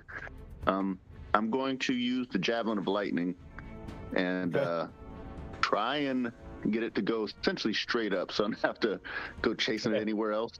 In Yep, case so it you're goes tracking flying on the javelin other of side of the lightning is building. once, right? When you can once a day it? Correct. Okay. So I will. There's nothing between the individual flying and me, correct? Just a straight line. Straight line. Okay, cool. So I will throw this as my first attack, and then attempt to get, I presume the amount of time it travels with get back to the ground, I'll be able to get it. But in case not, I will then walk up to the red transformed individuals and then use my long sword if the javelin has not reached the ground in that same amount of time. But for now, I will do an attack, ranged attack with my javelin of lightning to hit with a, why would it do that? A 15 to hit. On the spellcaster. Nope. So yeah, Correct. so you throw it, and it comes right back down. Okay. Oh, good. So I'll grab it. Presume you said we're 10 feet away from the guys that were charmed or tried to be charmed. Yeah, So that's fine. 10, 25. Is there a way I can position myself to have them in line of each other? In line? Yep. So that are they side by side? I presume. Move this back so you guys can kind of see. Just assume she's up there. Okay. You can do that. So I have 40 feet of movement. If I can swing around to get to where they're in line with each other. Because what I'm trying to do, throw the javelin so that one of them is hit by it, or hit by the lightning streak of it, and the other one hit by the actual javelin. Nice. Nice move. Such a paladin thing to do. Next round. Oh, because you grabbed it and you want to throw it again. Gotcha. Yeah, because it didn't hit the first time. I was like, well, still got this thing. Yep, go for it. Okay, so then that first hit didn't land, so I will roll again. And okay, so this javelin's not doing well. It's 14 to hit. That's a miss. All right, so then I'll be like, I'm just going to walk up to him and be like, nice to meet you. And as a bonus action, I will cast Shields of Faith on myself to hopefully take any brunt of any damage they want to do. Okay. Let's see. Blandina. The two Cambions are going to take their action, and only their action. Correct? Correct me if I'm wrong? Yep. They're going to fire ray you. Were they successfully charmed? I can't remember. No, they were not. Okay. Yeah, they rolled 19 and a 17. Yeah, okay. 20 and a 17. Yeah. Hey, you did great with the counter spells. No, It's good. You did good magic stuff. I don't know why I couldn't remember. It was like, yeah, they transformed. That's dumb. Does a 14 hit? No. Does a 20 hit? Yes. Okay. Even with shield, it would hit. It wouldn't matter. You've already counterspelled. Oh yeah, that's true. Oh wait, she counterspelled. Did she shield as well? Yes. Preparatory. I learned this. Preparatory. 5, 6. 6 fire damage. Rolled real low. As this thing just a ray of fire misses you, and then the other one hits you with it. And then you can tell that they're just targeting you because you just shut down their master's spell casting. And that brings up Hiss, as they are frozen in place until the next round, apparently, because there we go. All right. I have a wonderful spell called Mind Whip. Because of Mind Whip. Mind Whip, and Silvery Barbs, and Spirit Guardians, and Counterspell. This is super fun. I'm gonna cast Bless, Okay. targeting 3 people. Those 3 will be Sanya. I'm so sorry if I'm so bad at this. It's gonna be the Rogue, the Paladin, Gwen. What is your character? He's the I cleric. am a Asmar cleric. Asmar Cleric. And then Pete, what are you? I'm a Spirit Guardian caster, apparently. Okay. Then I Wizard. will. Wizard. You're a wizard. Yeah. You're a wizard, Daddy. Ooh, it's a bonus action left. Nice. Yeah, the third person will be then the Neil's character Gwyn. And so each of you are under the effects of Bless, and I will use my Cleric of Order ability that when I cast a spell on an ally, they may make as a part of their if they want to use their reaction, they can make an attack with a weapon in their hand. Because Sanya is hidden, I can speculate she will have advantage. Is that a safe bet? That she will get the opportunity to sneak attack. Thank you, by the way, for the bless. Got you, no problem. I don't do damage. I make you guys do damage harder. So, Sonya, I will elect if you want to use your reaction to make an attack at advantage against any perhaps soft targets you might choose, and hopefully mess them up. Well, you see, I don't really do damage myself either. More or less, I'm more like a band-aid. It's like, oh no, the real cleric is down. Band-aid. Well, if you end up concentrating on anything, there's less for you there. That's Poison. fair. That's fair. Poison / Gwyn, you're up. I got Oh wait, no, that's only Sanya's- my action. I have it. Oh God. And Sanya gets an action based on that as well. a So, reaction, yeah. yeah, a reaction. No, I will pop out my hiding place and fire at one of the. I'll fire Cambion. at the wizard again. Okay, the wizard. Good. Yeah. Sure you don't want the Cambions? Okay, fine. Yeah, the wizard. That's a nat 20. Oh, it's a crit sneak attack. Yes, yes. This feels so good. Huzzah! Okay. Trying to think here. Oh, wrong one. Holy shit! That's amazing. So, That was really good. That was That the, was that really was the good. move we needed to make. I'm high fiving the shit out of you. 30. So much damage.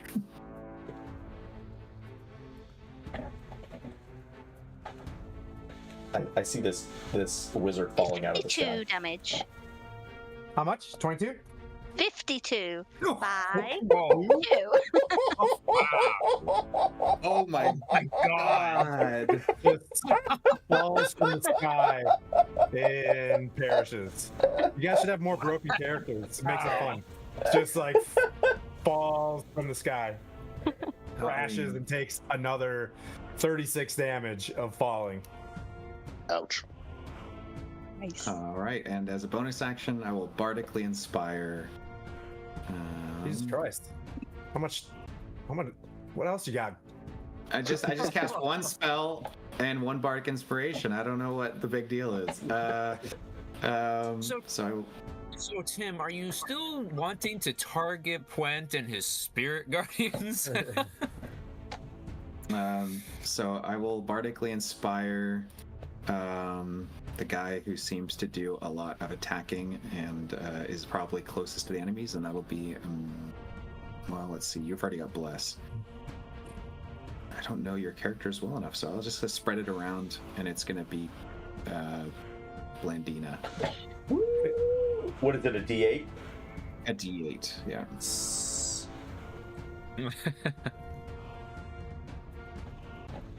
Okay. Blandina's just like, yes. Poison.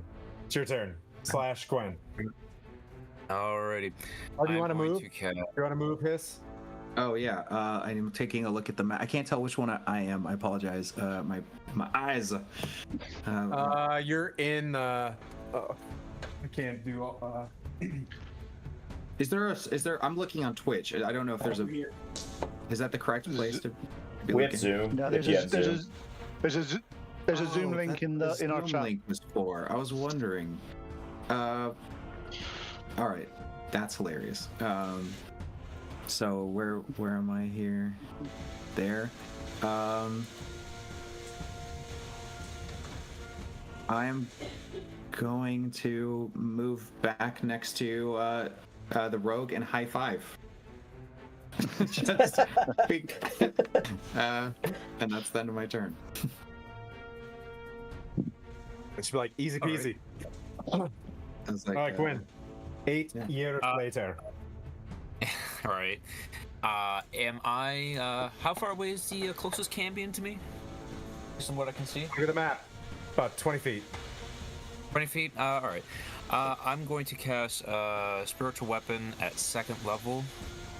Okay. You wanted mace, right? Okay. Yes.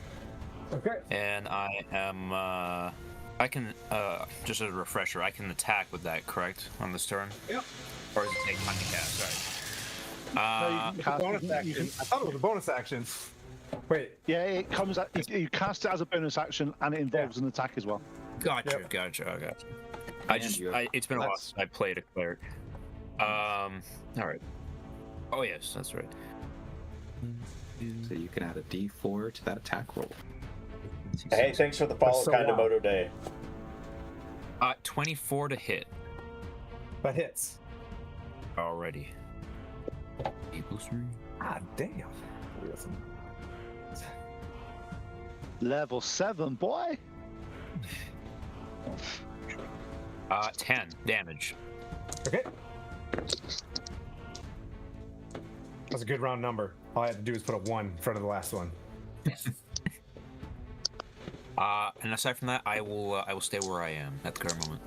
Okay, so you cast as the mage, like robes falling for 80 feet, swooshes on the ground with just like one dart in her head. Like you cast the sacred weapon and just start bonking. I hear a crisp high five in the background somewhere. The Christmas high five. Just dapping her up. Yeah. Okay. That brings up Point. Where are they? I'm going to try something that is different. It's called Spirit Guardians. No. I look at this. First of all, do I know what a cambion is? No. I just wanted Would to I help know- describe it. You probably don't. No, but would I know that it's obviously not from this plane of existence? Yeah. You're getting very fiendish vibes from these things. That 100%. Okay, in that case, then I hold a up matter my of fact. symbol. I hold up my symbol of Moradin, and say, "I banish you from whence you came." And can Okay. you do a charisma saving throw, please? On one or on just one of It's them? only on one. It's only on one. Okay.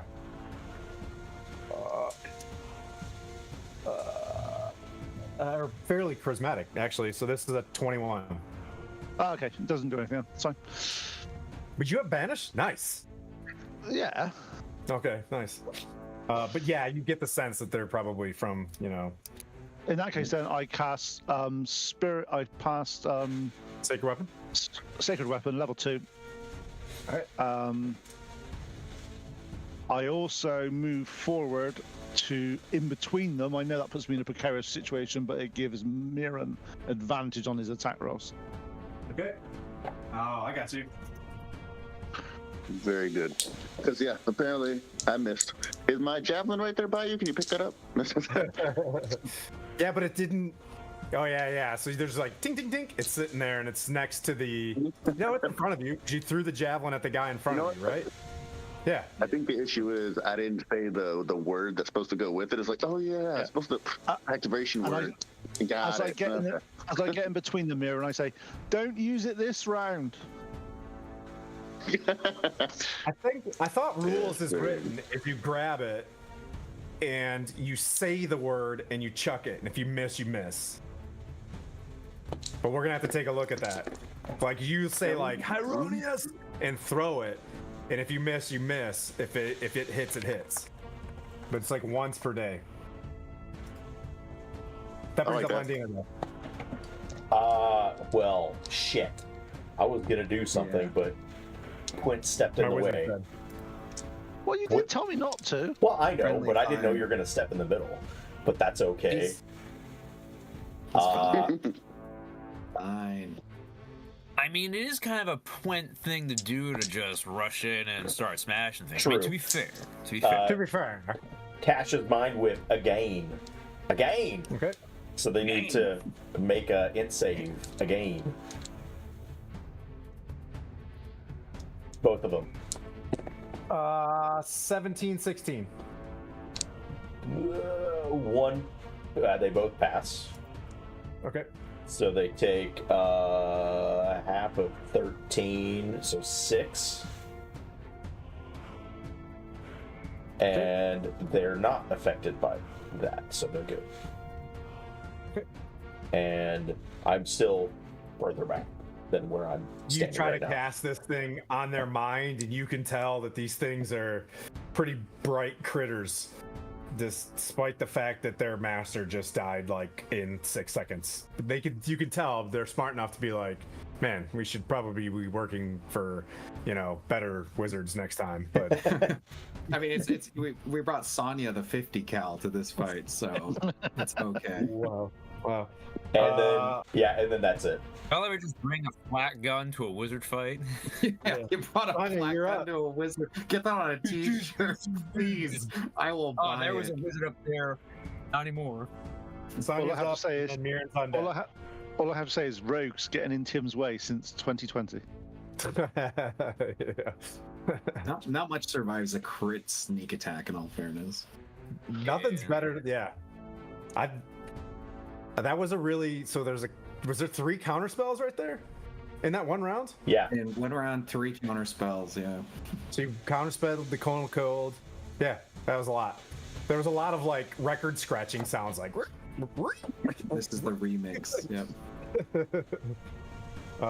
Go ahead, Sonya, then Mirren. I'll pop out from my hiding place again and shoot at the most wounded champion, Okay. if there is one. Say the one on the left. It's okay. They're both by me, so you get sneak attack on either. Yeah.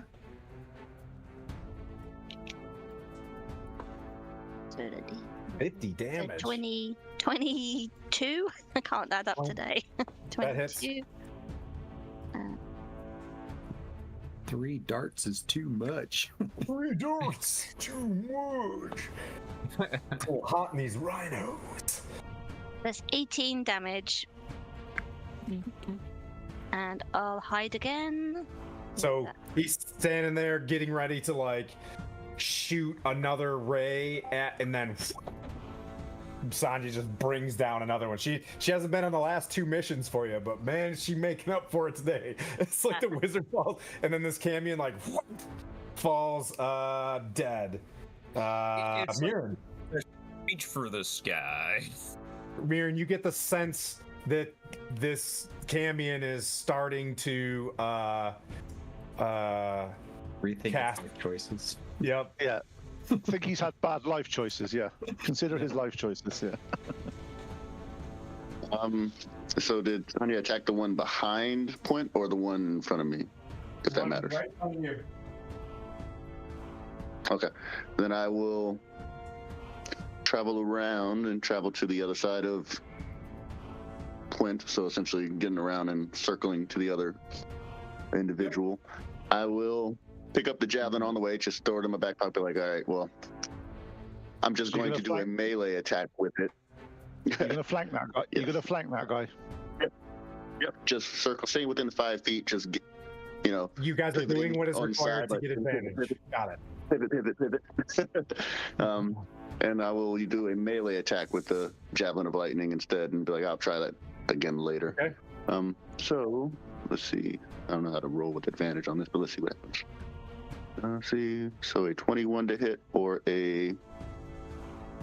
Okay, That so a hit. 21 to hit That on hit. the first attack, Yep. and the next Hit. one will be roll a. Nope, that sucks. So with advantage, it'd be a. Oh, 14 hit. So only the 21 hit. Well, you're blessed. So. Oh, plus 1d4. So Yep. be a. Let's see, 1d4. Good point. I didn't put a first level spell See, slot in roll there for nothing. Earn it. Earn it. All right, so a 18 to hit. 18 hit. That misses. 18. Oh, damn. Yeah. Okay. Cool. Let's see. What else can I do? Okay. Yeah, I'll do the one attack with the javelin of lightning melee, which will do a 5 piercing damage. And as a bonus action, I will attempt to. Let's see. Where's it at? Take him over, doing Shield Master shove to try and knock him prone for anyone Okay. else that will subsequently attack. Okay. So that's do saves. Strength, right? Strength save? Yep, yep. So I'm pushing on that. So strength on. Yeah, okay. I'm rolling. I do not like D&D Beyond dice. I will 21. put that out there. You did hit with a Do better. melee attack with your javelin, right? Yes. I don't mean to be benevolent, DM, but there's something you can also add to that as a paladin.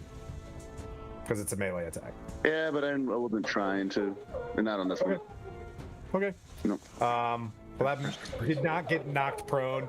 She stands back and just attempts to cast a spell. For anybody out there, tries to plane shift. Anybody? Yeah. Kunta spell. Good. Kunta spell? Kunta spell. Oh, yep. Counterspelled. Okay. That brings up Histifer. Cool. You didn't have to roll for that one. We're good.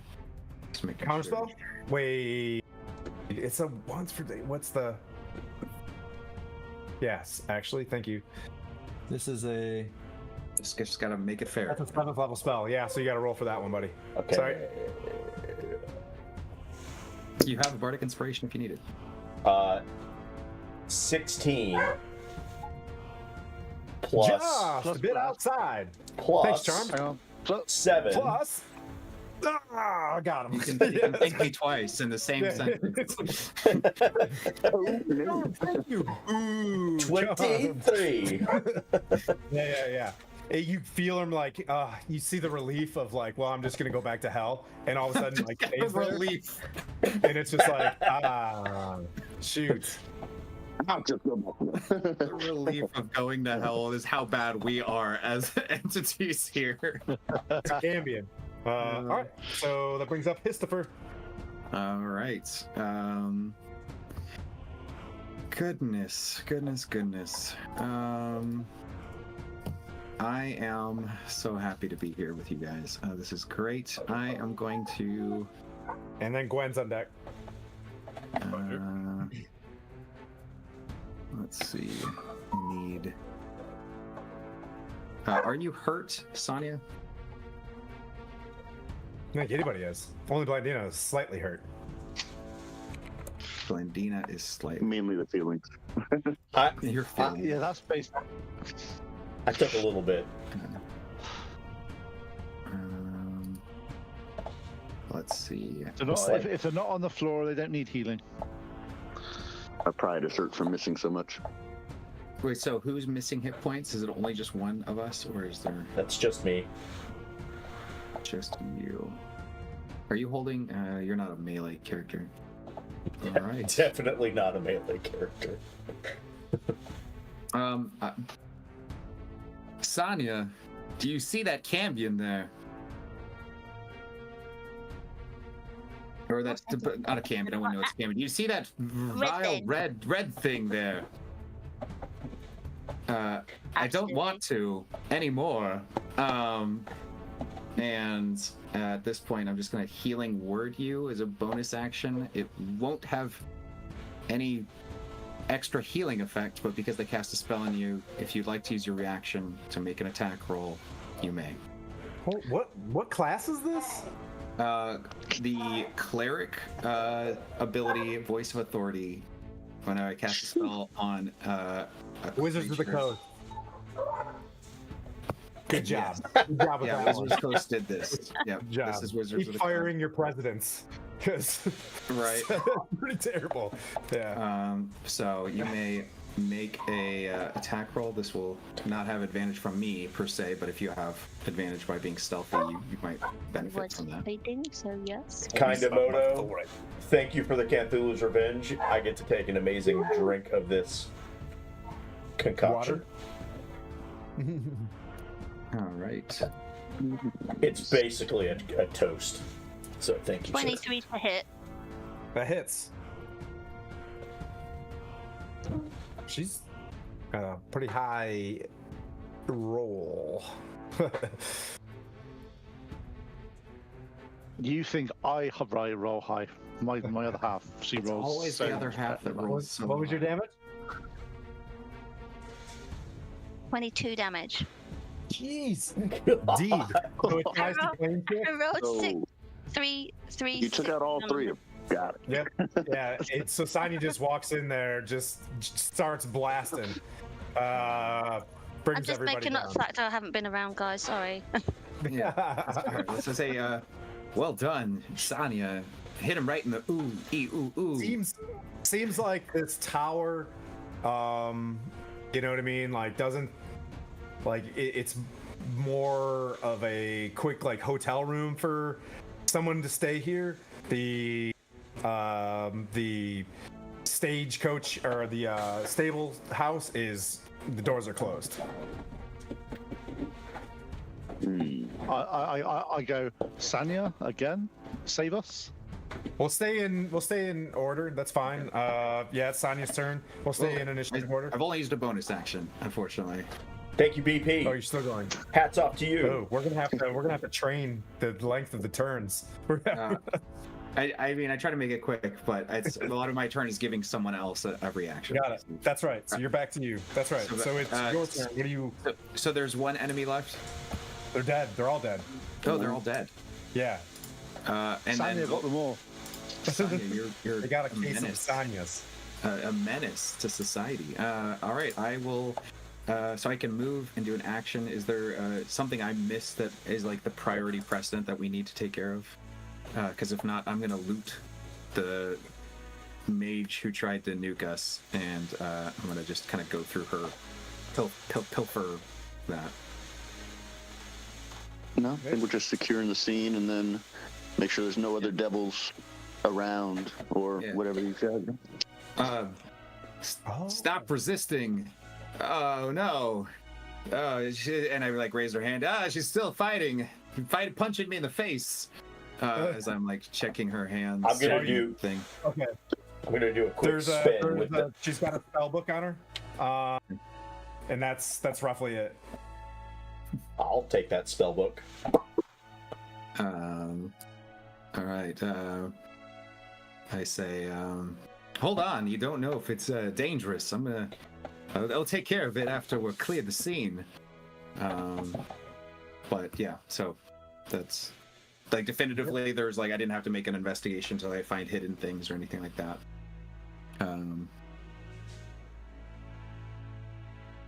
Yeah. I'm gonna do a quick spin perception. You know, putting my wand out, shaking it, menacingly to the dark. Yeah, that was a 23. Okay. Yep. Just overall, it seems like that was it. Like that, they were obviously her retainers. You know what I mean? And they're laying there in ash, right? Because they're fiends. So they just went to ash. They can't return for 100 years. They're really pissed off at you. Oh man. You're welcome. You're welcome. Thing is, they wanted to go back to hell anyway, so we just let them. Right. Yeah. They shouldn't be mad at us at all. Not on their terms. No. Okay. So seeing that, I like to. Oh, it's not my turn. Never mind. Yeah, it's Histfer's movement. Okay, so you looted. You found a spell book, Yep. and I'll say 50 silver nice. on her. Okay. And so that brings up Gwen. All right. As I see the battle kind of end, and I see Histofer walking over and having the weekends at Bernie's, episode over there. Oh no, gee whiz, I ask Blandina if she is still injured. Only slightly, but yes. All right, I will then cure wounds you at first level, just to give you back some of the HP. You gotta always keep the wizard, in tip-top shape. Oh, well, thank you. You're welcome. Yar. You did find an amulet as you're searching. There is an amulet with like a upside down star on the lady as well. Hiss. Thank you. Upside down star amulet. You are healed back for 9, Blandina. Oh, that's more than I needed, but thank you. I feel much better. Good. Aside from that, I will peer further in if I could do actually no, I've already used my action to heal. Never mind. I guess I'll just stay on guard and keep a lookout for whatever might be coming further through the gate, in case anything does. I should say, stay on alert. You get a sense that because the gate was closed, they did a pretty good job of warding things, and they were expecting just to devour you guys very loudly and have a great time with you, but didn't realize that, you know what I mean, like how bad this is going to be. Gwen, Plint. I'll walk over to the door to the stables. Okay. And I go, this is where we're going, isn't it? Yeah. Yeah. And I'll just try to open the door. Okay.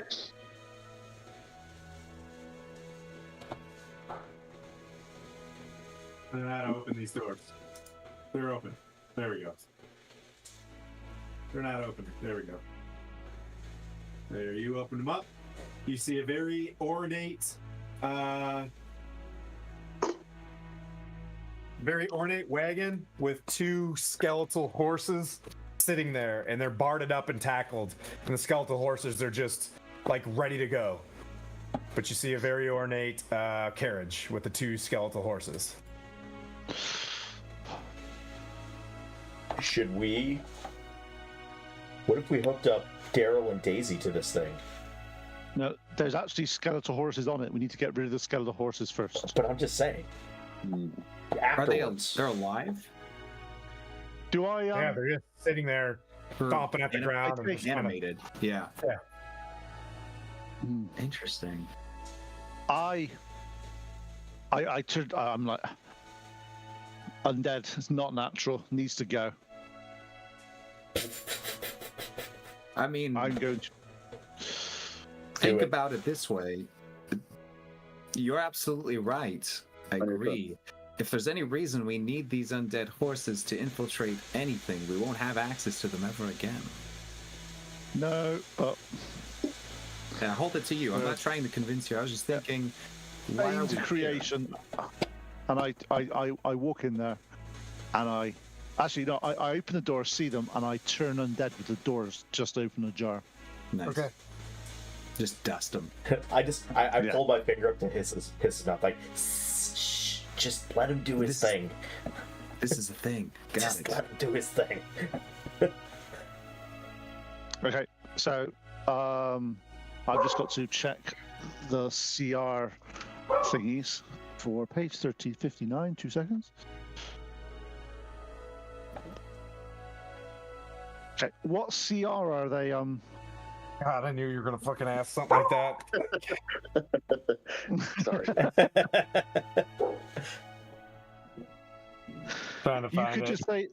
You could just say they're low and they just disappear. Yeah, That's fine. very low for the sake of cool. Yeah. Yeah, so I turn undead. As I do that, they Until just the turn next to skeletal horses you guys find. These are special ones. Yeah, fine. I get that. Yeah. These were extra weak skeletal Yeah, yeah. horses. I get that. His will be sad to see them go because, first, from a cosmetic standpoint, that's just These are so the cool. fourth skeletal horses that have been.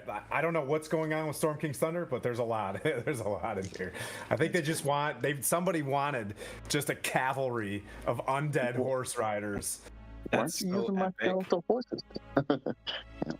I think You it was the cast them rations undead? issue. The rations. For all was- intents and purposes, in the rule of cool, you know what I mean? You can go in there and cast turn undead on them, and yet they will, you know what I mean, fall to dust. Let's not overthink this part of it because of what you're doing and being level 7 and stuff like that.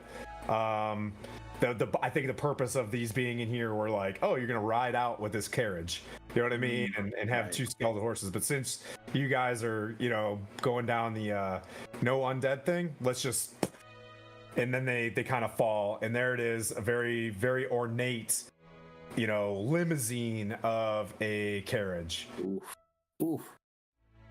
It looks like 1 to 2 people can fit comfortably inside of it, but you know what I mean? It's built for speed, in pizzazz, hence the skeletal horses and stuff. But this thing is a very wealthy family, clearly owns this. The Margasters are, if anybody is water deep with you guys, they're a very prevalent family. So I turn to these guys and go, where did they say these items were? Under the coach. Not particularly sure where under the coach, but under. So Quentin did that. Brings up Blandina. Yeah, that brings up Blandina. You ask where they're at, Blandina. You're up for the next move.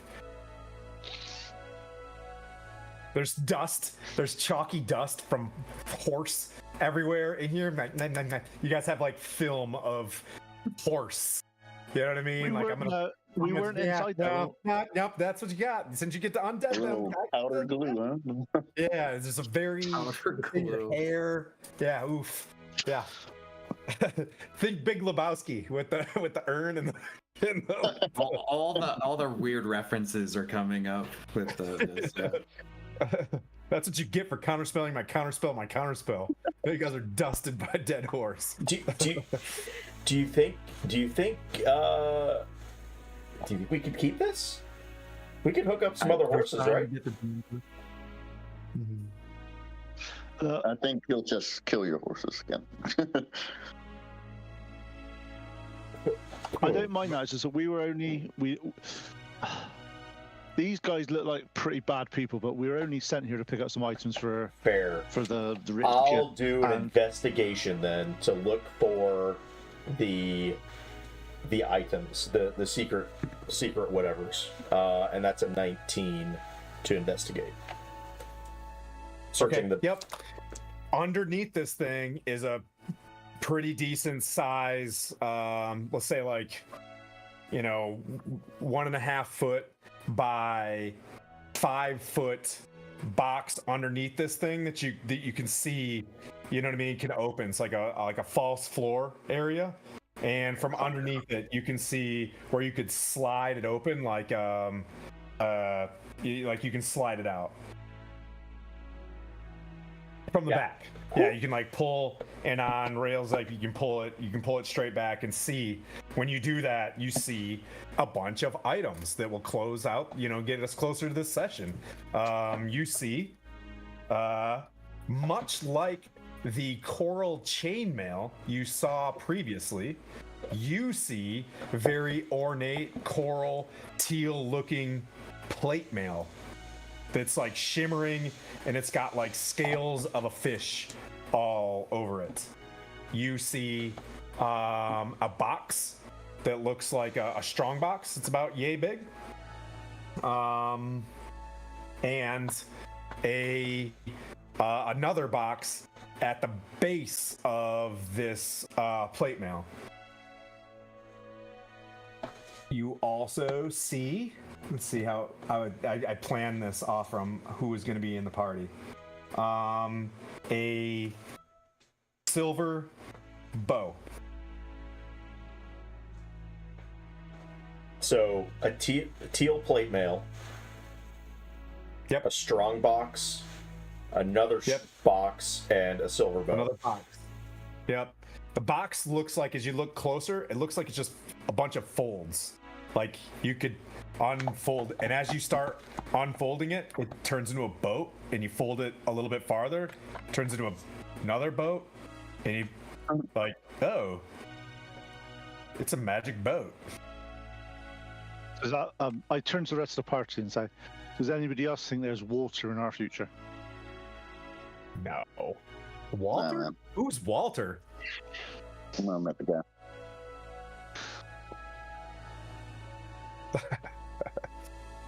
Coral teal plate mail. Yeah.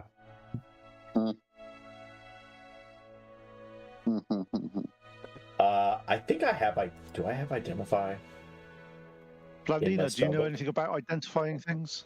Hold on. Let me look in my spell book. No, I don't. I do not. What about that new spell book that you just got? Oh yeah. Hey, Hiss, can you hand me that spell book? Absolutely. I'm sure you have the means of detecting any traps or things of that nature. I once saw a guy open the book, and he turned into a goat. It was a terrible thing. That sounds amazing. I'll do a quick Arcana check on it. 15 for traps. Nope, it's not trapped. It is ornate. It's got a symbol of, just by your check, you see a symbol of Asmodeus on the top of it. Nice. Here you go. If It is the same as the amulet as well that you had. Oh, okay. But I think, being the lord of all baddies, you know what I mean? Everybody's kind of familiar with that one. It's like, ugh, these dudes were not chill. These dudes, we're not chill. Is I there- hand you the book. Is there an identify spell in this book?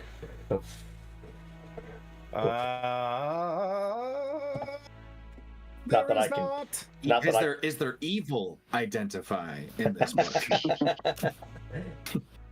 But That makes tell me if sense. I'm wrong, Quint, the spells that are prepared inside this book read like a spell scroll, correct? Like if they're prepared and they're in it, right? She can No, transfer these I spells can straight to her spell take book. I can take whatever's in the spell book and then pay my money and time to transcribe them into my Yep, spell it's a book. pretty decent. I'll get you the the spells in Cool. yeah, but you're like, oh, tight, up to 5th level. So spells, but that's good. Hot shit. Hot shit. Okay, so there's a strong box. You know what I mean? Like there's the strong box as well, and you can tell there's items inside of it. Is the strong box? How big's this strong box? What's the strength on the strong About box? yay big. It's not very like- strong, a strong box. It's just a strong box. Strong box of ogre power. Yeah. Does Strong anybody box think- of poker power. Does anybody think this is trapped? I can I take a look assume- if you want me to. That might be the You've done amazing today so far. So yeah, Yes. This is where I fail. This is where it explodes. I cast guidance on you. Aw, nice. Tim's face kills me. I can't even look at him sometimes. What? You guys, I broke character only during the counterspell battle, I think. I was like, what the? Okay. Well, while everybody's looking at boxes and doing stuff over there, I'm gonna go to the tower and knock on the door because obviously, if there's 2 devils, there might be more devils. Yep, the door's open though. The door's ajar. 17 per. Yep, With the you can tell that as you look at it, you can see that there's something going on inside the lock where if you were to open this up, a vial would be broken. Ooh. Fancy. Do you tell that to us? Mirren, you're able to go search this place. It's pretty empty. It's got like 1 bed and 1 desk. I'll say you find 60 gold pieces. Oh, I was looking for more devils, but okay, that works. No devils, sorry. Yeah, Mirren comes back really depressed, kicking the sort of ground, going, No more devils. "Oh, come on!" You want to try to disarm the trap, Sonia? I will try and disarm the trap. Yeah. Can I give you the help Have action? guidance again. Have guidance again, and help. Is that a action. check? Like a dexterity or some other check, or what's that go off of? I would have thought. Yep. No, it's a thief stores check. Okay, And, I say because I can give you enhance ability, but if it's an actual check and not a skill thing, it doesn't matter. No, you can still do enhance. well, she's getting enhance advantage from ability. the help action. Yeah, she get Because advantage I from the help give you- action. Enhance ability, I can give you advantage on dexterity checks and stuff, but I don't know what I give you. 22. Oh, yep. You get in there, and the Elder Scrolls, tools are twisting, and then click, it pops open. You open it up, and you can see there's a vial of some sort of clear liquid, attached to it, where it would easily break, and some sort of gas or some, poison would happen. Inside this is a ring that's got like a fish around it. As Point sees more swimming stuff. Yeah. There's a ring and another tube with a scroll inside of it. And the tube with a potential like a spell scroll tube, there is a parchment wrapping around that tube.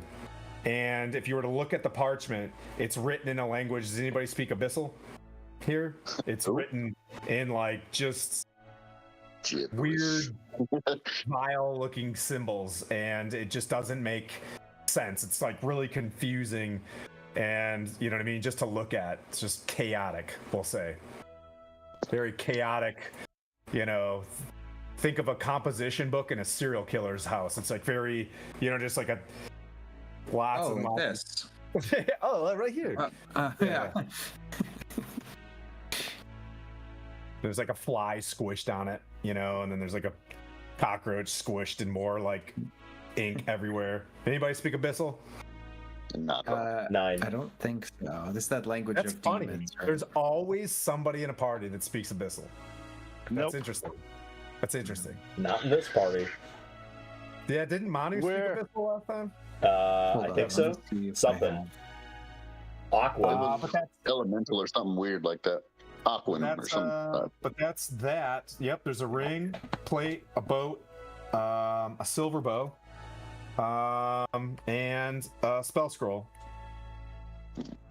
Well, go ahead and hand the 60 GP to Quentin. Be like, yeah, there's no devils in the house, so I think we're all good here. Hand him that. All right. So into the bag of holding. Go. Yep, shut that in the bag of holding. We'll have to be on the lookout for more of these Margasters and their evil doings. Well, it's worth looking at these items. See if we can take these items back to where we're staying and have a little short rest with them and see what they are. Okay. Yeah, I mean, there's this tower, but if you guys want to keep staying here in this place, who would ever? We've just broken in, killed the people, looted the place. They let us in. We're not breaking. You want us to hang around? I'm giving you all the options in your sandbox. You can stay there if you want. Okay, we'll have a vote as a party here. Who votes we stay here, or we go back to where we were staying? Stay here so that when more devils show up, we can get rid of them from this plane of existence. I vote yes. I'm looking honestly for some property. I'd like to get a deed, so I'm gonna happily stay and look around for that. I'll stay. Are we back? Oh. So don't touch that part of my laptop. I just discovered that. Okay. Well, we can. I'm just concerned that the Knights of Silverymoon will come in and see that we've done this and not take it as a positive. I do see your point. That's my concern. I'm just a little bit more. Such high standing within the city, this family name may hold more than our actions, especially since our reputation is not that good here. You see some references that this is the Margaster family, and if you had any, they're like the Soroses. They're the pretty wealthy family in the Waterdavian crowd. And I take your point and shut the part. But we'll have to try and make their standing less so once we find proof of their evil doings. I mean, was all this not proof enough? We can burn There's this no one to witness down. it. There is nothing to show for it. There's unfortunately, there's dust and a bit more dust, and a dead person that probably used to. Yeah, so evidence-wise, there's piles of dust and a rich dead lady. We could take the corpse and have someone speak with dead, have her confess to the crimes. I saw this on CSI Waterdeep, just the other day. Yeah, well, Let's say no one has it.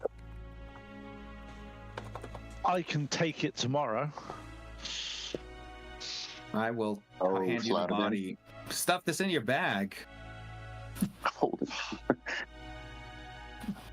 No. Keep it away from the rations. No. Look, we're getting a bad rep as it is. Let's just Yeah. Oh, yeah, that's right. Your guys You have know a terrible reputation. you want to do it. I mean, curiosity is going to be tickling the back of your head anyway. There's My so much previous justice right here. My previous character would have done it. My current one is a little bit not so much. Well, I will resist the urge to move the mouth. I'm a villain. We're heading I've back done terrible to- things. Back to the either. Let's see where we're going back to. The vault, not the vault. Where The hostel. no, yeah, we're going back to the Harper's area where we were staying. I think that'll be where we can report in the information since they're tied into the city. And being that you all are members of this organization, they'll take your. As you guys open up the gate larger to grain of leave, salt. and as you guys are discussing, Sir Gideon walks in behind you guys, accompanied with what looks like 2 more spellcasters, and asks you guys to politely follow him to the High Palace. Are we in trouble? Hey, glad. It depends.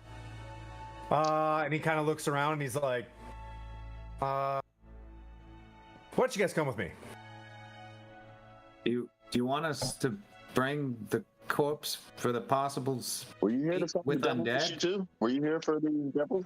Oh, yeah. They weren't Just in permanent time. residents here. I mean, yeah, with You don't seem Sonya, at all no. phased by The this. 2 wizards just walk in and they go into the compound, right? And then you see Leosin following kind of like behind him with that guy Kelvin. And they kind of nod to you guys, you know, like, all right. Like, just the High Marshal would like to speak to you. Okay. Okay. try roll Everybody cool with insight. it. Yeah. Yeah, sure. You can roll Can inside. we roll? Can we roll? Oh my God, we're dead. Sight. I just wanted to 16. 16? Yeah. Yeah, they're, you know, this was about 18 to 20 seconds of something happening, and about roughly 2 to 3 minutes later, the law arrives in Silverymoon. Like, you get the sense that pretty good situational awareness of what happens inside Silverymoon, and the High Marshal would like to speak with you guys. I'm gonna take it as they knew what was up with the Margasters. They're just really, really rich people, and they know what's up. But we did them a service, so he's willing to go ahead and congratulate us on our deeds, and we should go talk to the High Marshal. Yes, I shall do that. Okay. Let's go.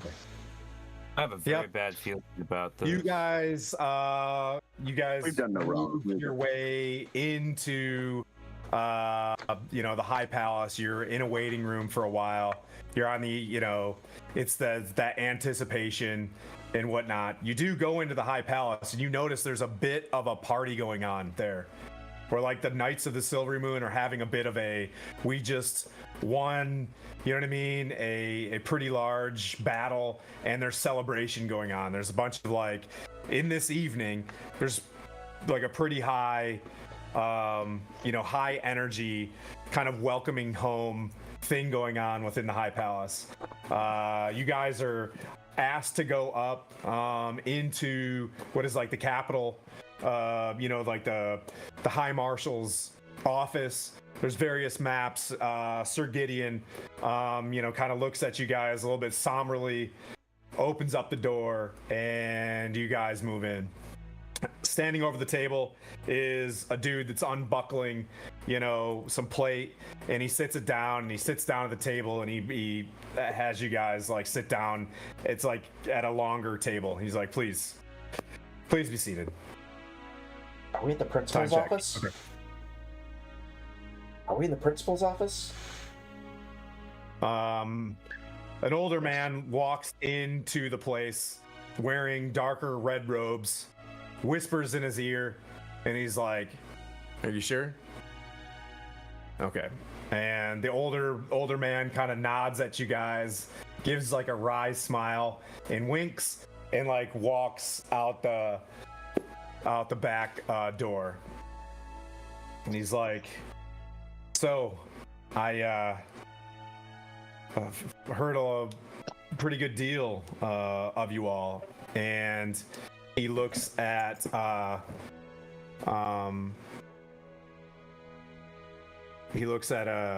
Hiss, and he's like, and I heard you were with us at the Wall of Dragons. I just give a solemn nod and said, it was a tough one, but it is a shame that the Margasters attacked you the way they did. And Did you know? I'll say, did you know you had Cambions in your midst? Well,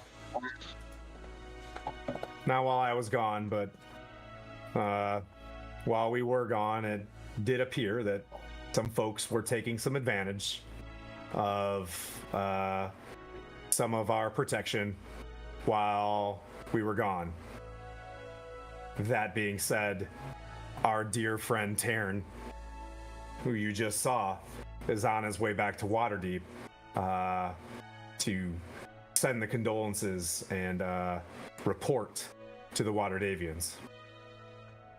That being said, he leans over.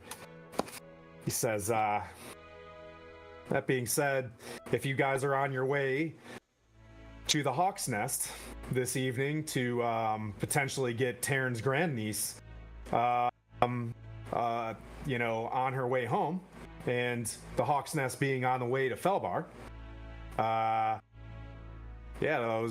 Margasters probably won't be here in time to conclude their investigation or reports. But as far as I'm tracking, it seemed like you guys were all you were invited in and attacked.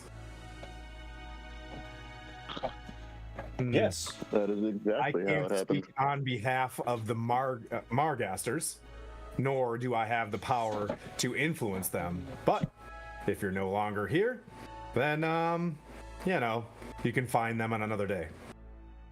Does that sound fair? Seems fair to me. I wish I could offer you more time in the splendid city of Silverymoon, and I would love to have you back about 30 days or so once everything kind of calms itself down. But I would recommend maybe in the future informing folks before we go on ventures inside someone's city. Is that fair? As he looks around. I would say thank you so much for all that you are doing for the world, but with all due respect, there are folks with some very high influence in this world that can cause very, very substantial problems to the organization and the way forward to effectually going after the Ordning, as you guys are, right? We'll hope this isn't a big distraction. I'm assuming you guys found evidence of sorts, but we don't want to get too involved. Honestly, sir, I appreciate the communication that you're offering us. As individuals and as a collective of which I'm new, I don't really associate fully with party as a whole, and as an alumni of the nearby college, which if you said Strixhaven was like nearby, I've always found Silverymoon to be a last bastion of civility. I will not take advantage of your generous notion of keeping the peace, but I will vouch as an individual for this group that they do not seem to live up to the reputation of swindlers that I know they have. Even though you may or may not have been in the right, imagine the power and wealth of this family. But imagine the power and wealth of this family that have turned to evil, and no one will stand up against them. I think right now we don't have enough against them to be able to usurp their position and standing, so it will require further investigation to be able to I lean into Quinn. It's like, weren't we given permission to come here from the family? Yeah, they're one of the sons. one guy. Yeah, we had permission It to was a come We here. don't have anything Yeah. right. Like, we literally have nothing. They attacked us. We were invited, and they attacked us. We're absolved of this. I think he's of that understanding. I think he How knows long would that, you like and this we just- investigation to last? Or you let us and Leosin potentially handle this on his end. They do an insight The check. longer you stay here, the more you guys are going to get tied into all this. Yeah, let's get out of here. Insight check. Yeah, go ahead. I'm trying to get a I wanna vibe point like out that I'm not a a rough grifter. cop. I think he's trying to give us the benefit of the doubt because he cannot put anything against the family right now. There's nothing against them. Regardless, done the good. family's going to come back and demand a whole bunch of things. They're going to tie you down. It's the Lord Alliance. You know what I mean? Like, your insight is like, Legal battle. Yeah, if 16. you don't get out of here now while this party is happening and things are going well, this is going to be. Or you can settle it if you'd like, but that's kind of a big deal. Right. I'll say, with the 16, if I get that's the vibe I get, I'll say, honestly, in my experience, and I have some legal battles, they're not the battles to fight, and they favor those who can stall us from doing right and good. I know that great warriors like yourselves who have a righteous modality want to make sure you don't turn your back on this, but this isn't the hill to die on. Hell, it isn't even the hill to nap on. We gotta keep going and take on that mountain up ahead. You know what I'm saying? But this being said, Sir Gideon has spoke on your behalf. You have healed some great warriors. You provided some amazing resources to all of us. And Silverymoon was indebted to you as of 30 minutes ago. So that being said, he stands up. You can tell he's a paladin also. You know what I mean? He shakes your hand and he's like, Silverymoon's in a precautious position, being where it's at. Margasters is a very powerful family. I am not a fan of what the allegations are against them, as their religious following. That being said, you know, we haven't seen them do anything wrong while they were here, but if they were bringing fiends and devils into this place, then that's also illegal. So let us work it on this end. But if you were to stick around, this will belabor your time. To be fair, The we have Margasters are going to be very bad enemies of yours. we also have more pressing matters at hand. We need to get this ring out of Silverymoon and Please to do. Fellbar. If you don't mind, what's up? Nope, we're good. He writes something out, which is another, warrant. He looks at you, Mirren, and he's like, the Order of the Gauntlet has a stronghold at the Hawk's Nest.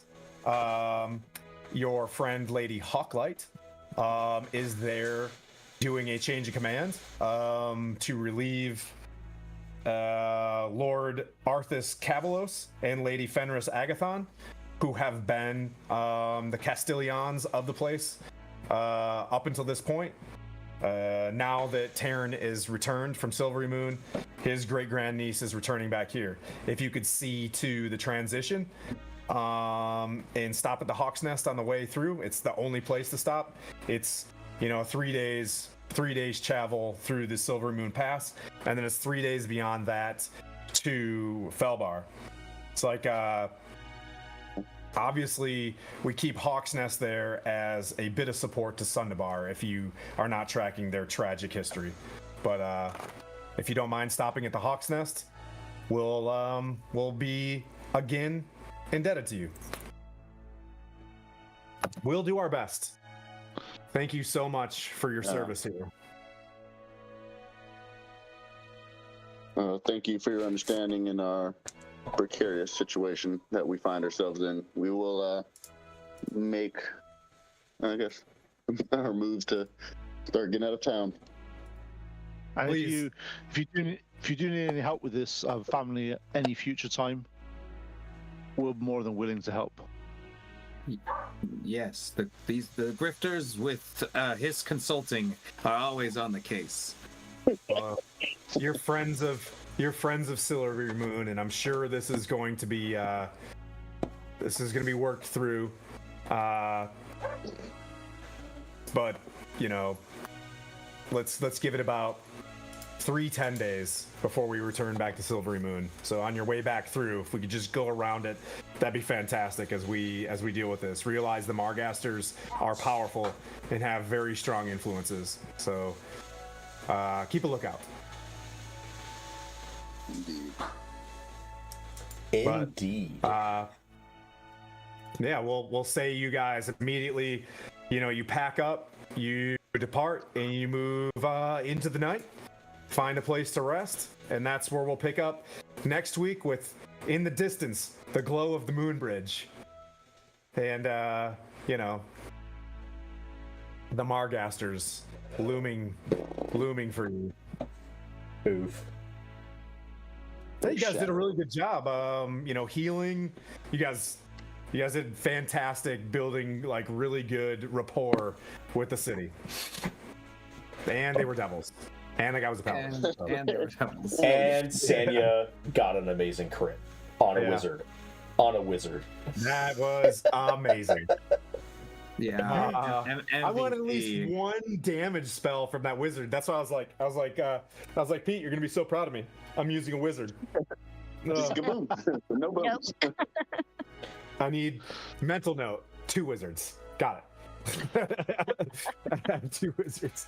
Then no, it's mental note. Rogues are wizard killers. Rogues are wizard killers, though. Hey, Charmed, thank you so much for playing with us. Hope you stick around. 100%. As I study your character sheet now to prepare for whatever all that noise was. Honestly, I can help you with anything or make a new character. Absolutely not. Absolutely not. Half the fun is literally my brain.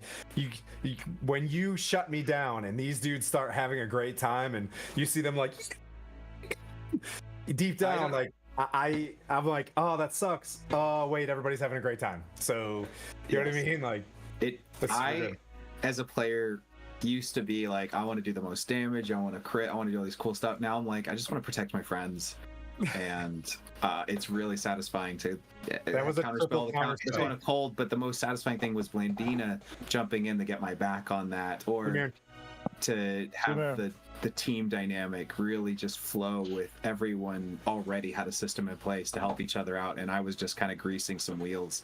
I was definitely shocked by how hard you have it, because this is a well-oiled killing machine that you've got on your hands. Sharon's like, that's a nat 20, 50 damage. I'm gonna go hide. I killed the Cambion to the left, and I killed the Cambion to the right. Like, just non-pulsed. All I have to say is, she made relations. That's all it is. Relations to do that. It's great. It's great. What'd you guys think about the consequences with the Margasters? That's good. One thing Puent has realized from this, though, why would I cast other spells? Spirit Gardens would be much more useful in that spell than banishment. He's just like, that's it. I'm going back to Spirit Gardens. When he casts a spell, he gives somebody a reaction. What? Or he gives somebody an action. Reaction. No. They have a reaction. reaction. And she has a reaction that does damage. So all you got to do is just play with her and just... Yeah, the worst thing about it with a rogue is you're only allowed to have one sneak attack in your turn, but your reaction isn't in your turn, so you can get sneak attack twice. With this spell, yeah. Yep. That's amazing. That's well. Honestly, without a rogue in play, it would have been. And you guys got a fancy name. The Margasters are out there. They're gonna find a message, and they're gonna be looking for the Grifters of Everland. Ooh. And then they're just gonna proliferate that name so bad now. And then we change the name. The thing is, they can proliferate that name all they want, because that's not us, so it doesn't matter. What did you decide? The Celestial what? I am not a grifter.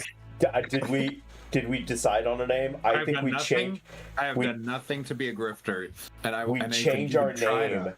every Good time we lord. do something. Yeah. Right now, by association. The reason when they were selling reason- holy water. Yeah, the reason I thought of it was because we've got Tyr, we've got Modron, we've got Pelor, we've got Aura Borealis. They are all celestial type things.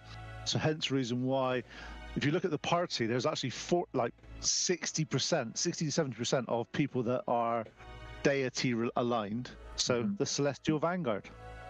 Celestial There we go. Vanguard. I like it. We'll see what wins in the end. Celestial Vanguard or what people think of you. You know what I mean? Right now, Silverymoon's like, how about we put a poll out there? that's about- true, yeah. If That's we great. put the poll, and we'll do what they do in these in the really good sort of things of, they'll send it out. We'll just send it to Silverymoon, and they'll all say that Celestial Vanguard are amazing, and we'll say 99.6% of people responded with Celestial Vanguard because we targeted our audience. Right. Yeah. Well, thanks everybody for sticking around, and we're gonna go raid Blue Box RPG. Yeah.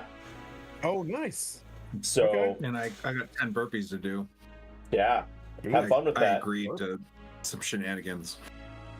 Well, You got 10 burpees to do. They redeemed for someone to drink, yeah. well, because our fearless leader's not drinking. I No, they offered named instead. you. It's typically me that drinks because Tim's busy. Oh, okay. They named you to do burpees instead. So Uh, Have all right, fun. Well, great. and we will I see expect that to go onto TikTok very soon. Oh God, not the gray sweatpants again. Have a great week, everybody, and we'll see you next See you Sunday. next weekend with DM back in Waterdeep.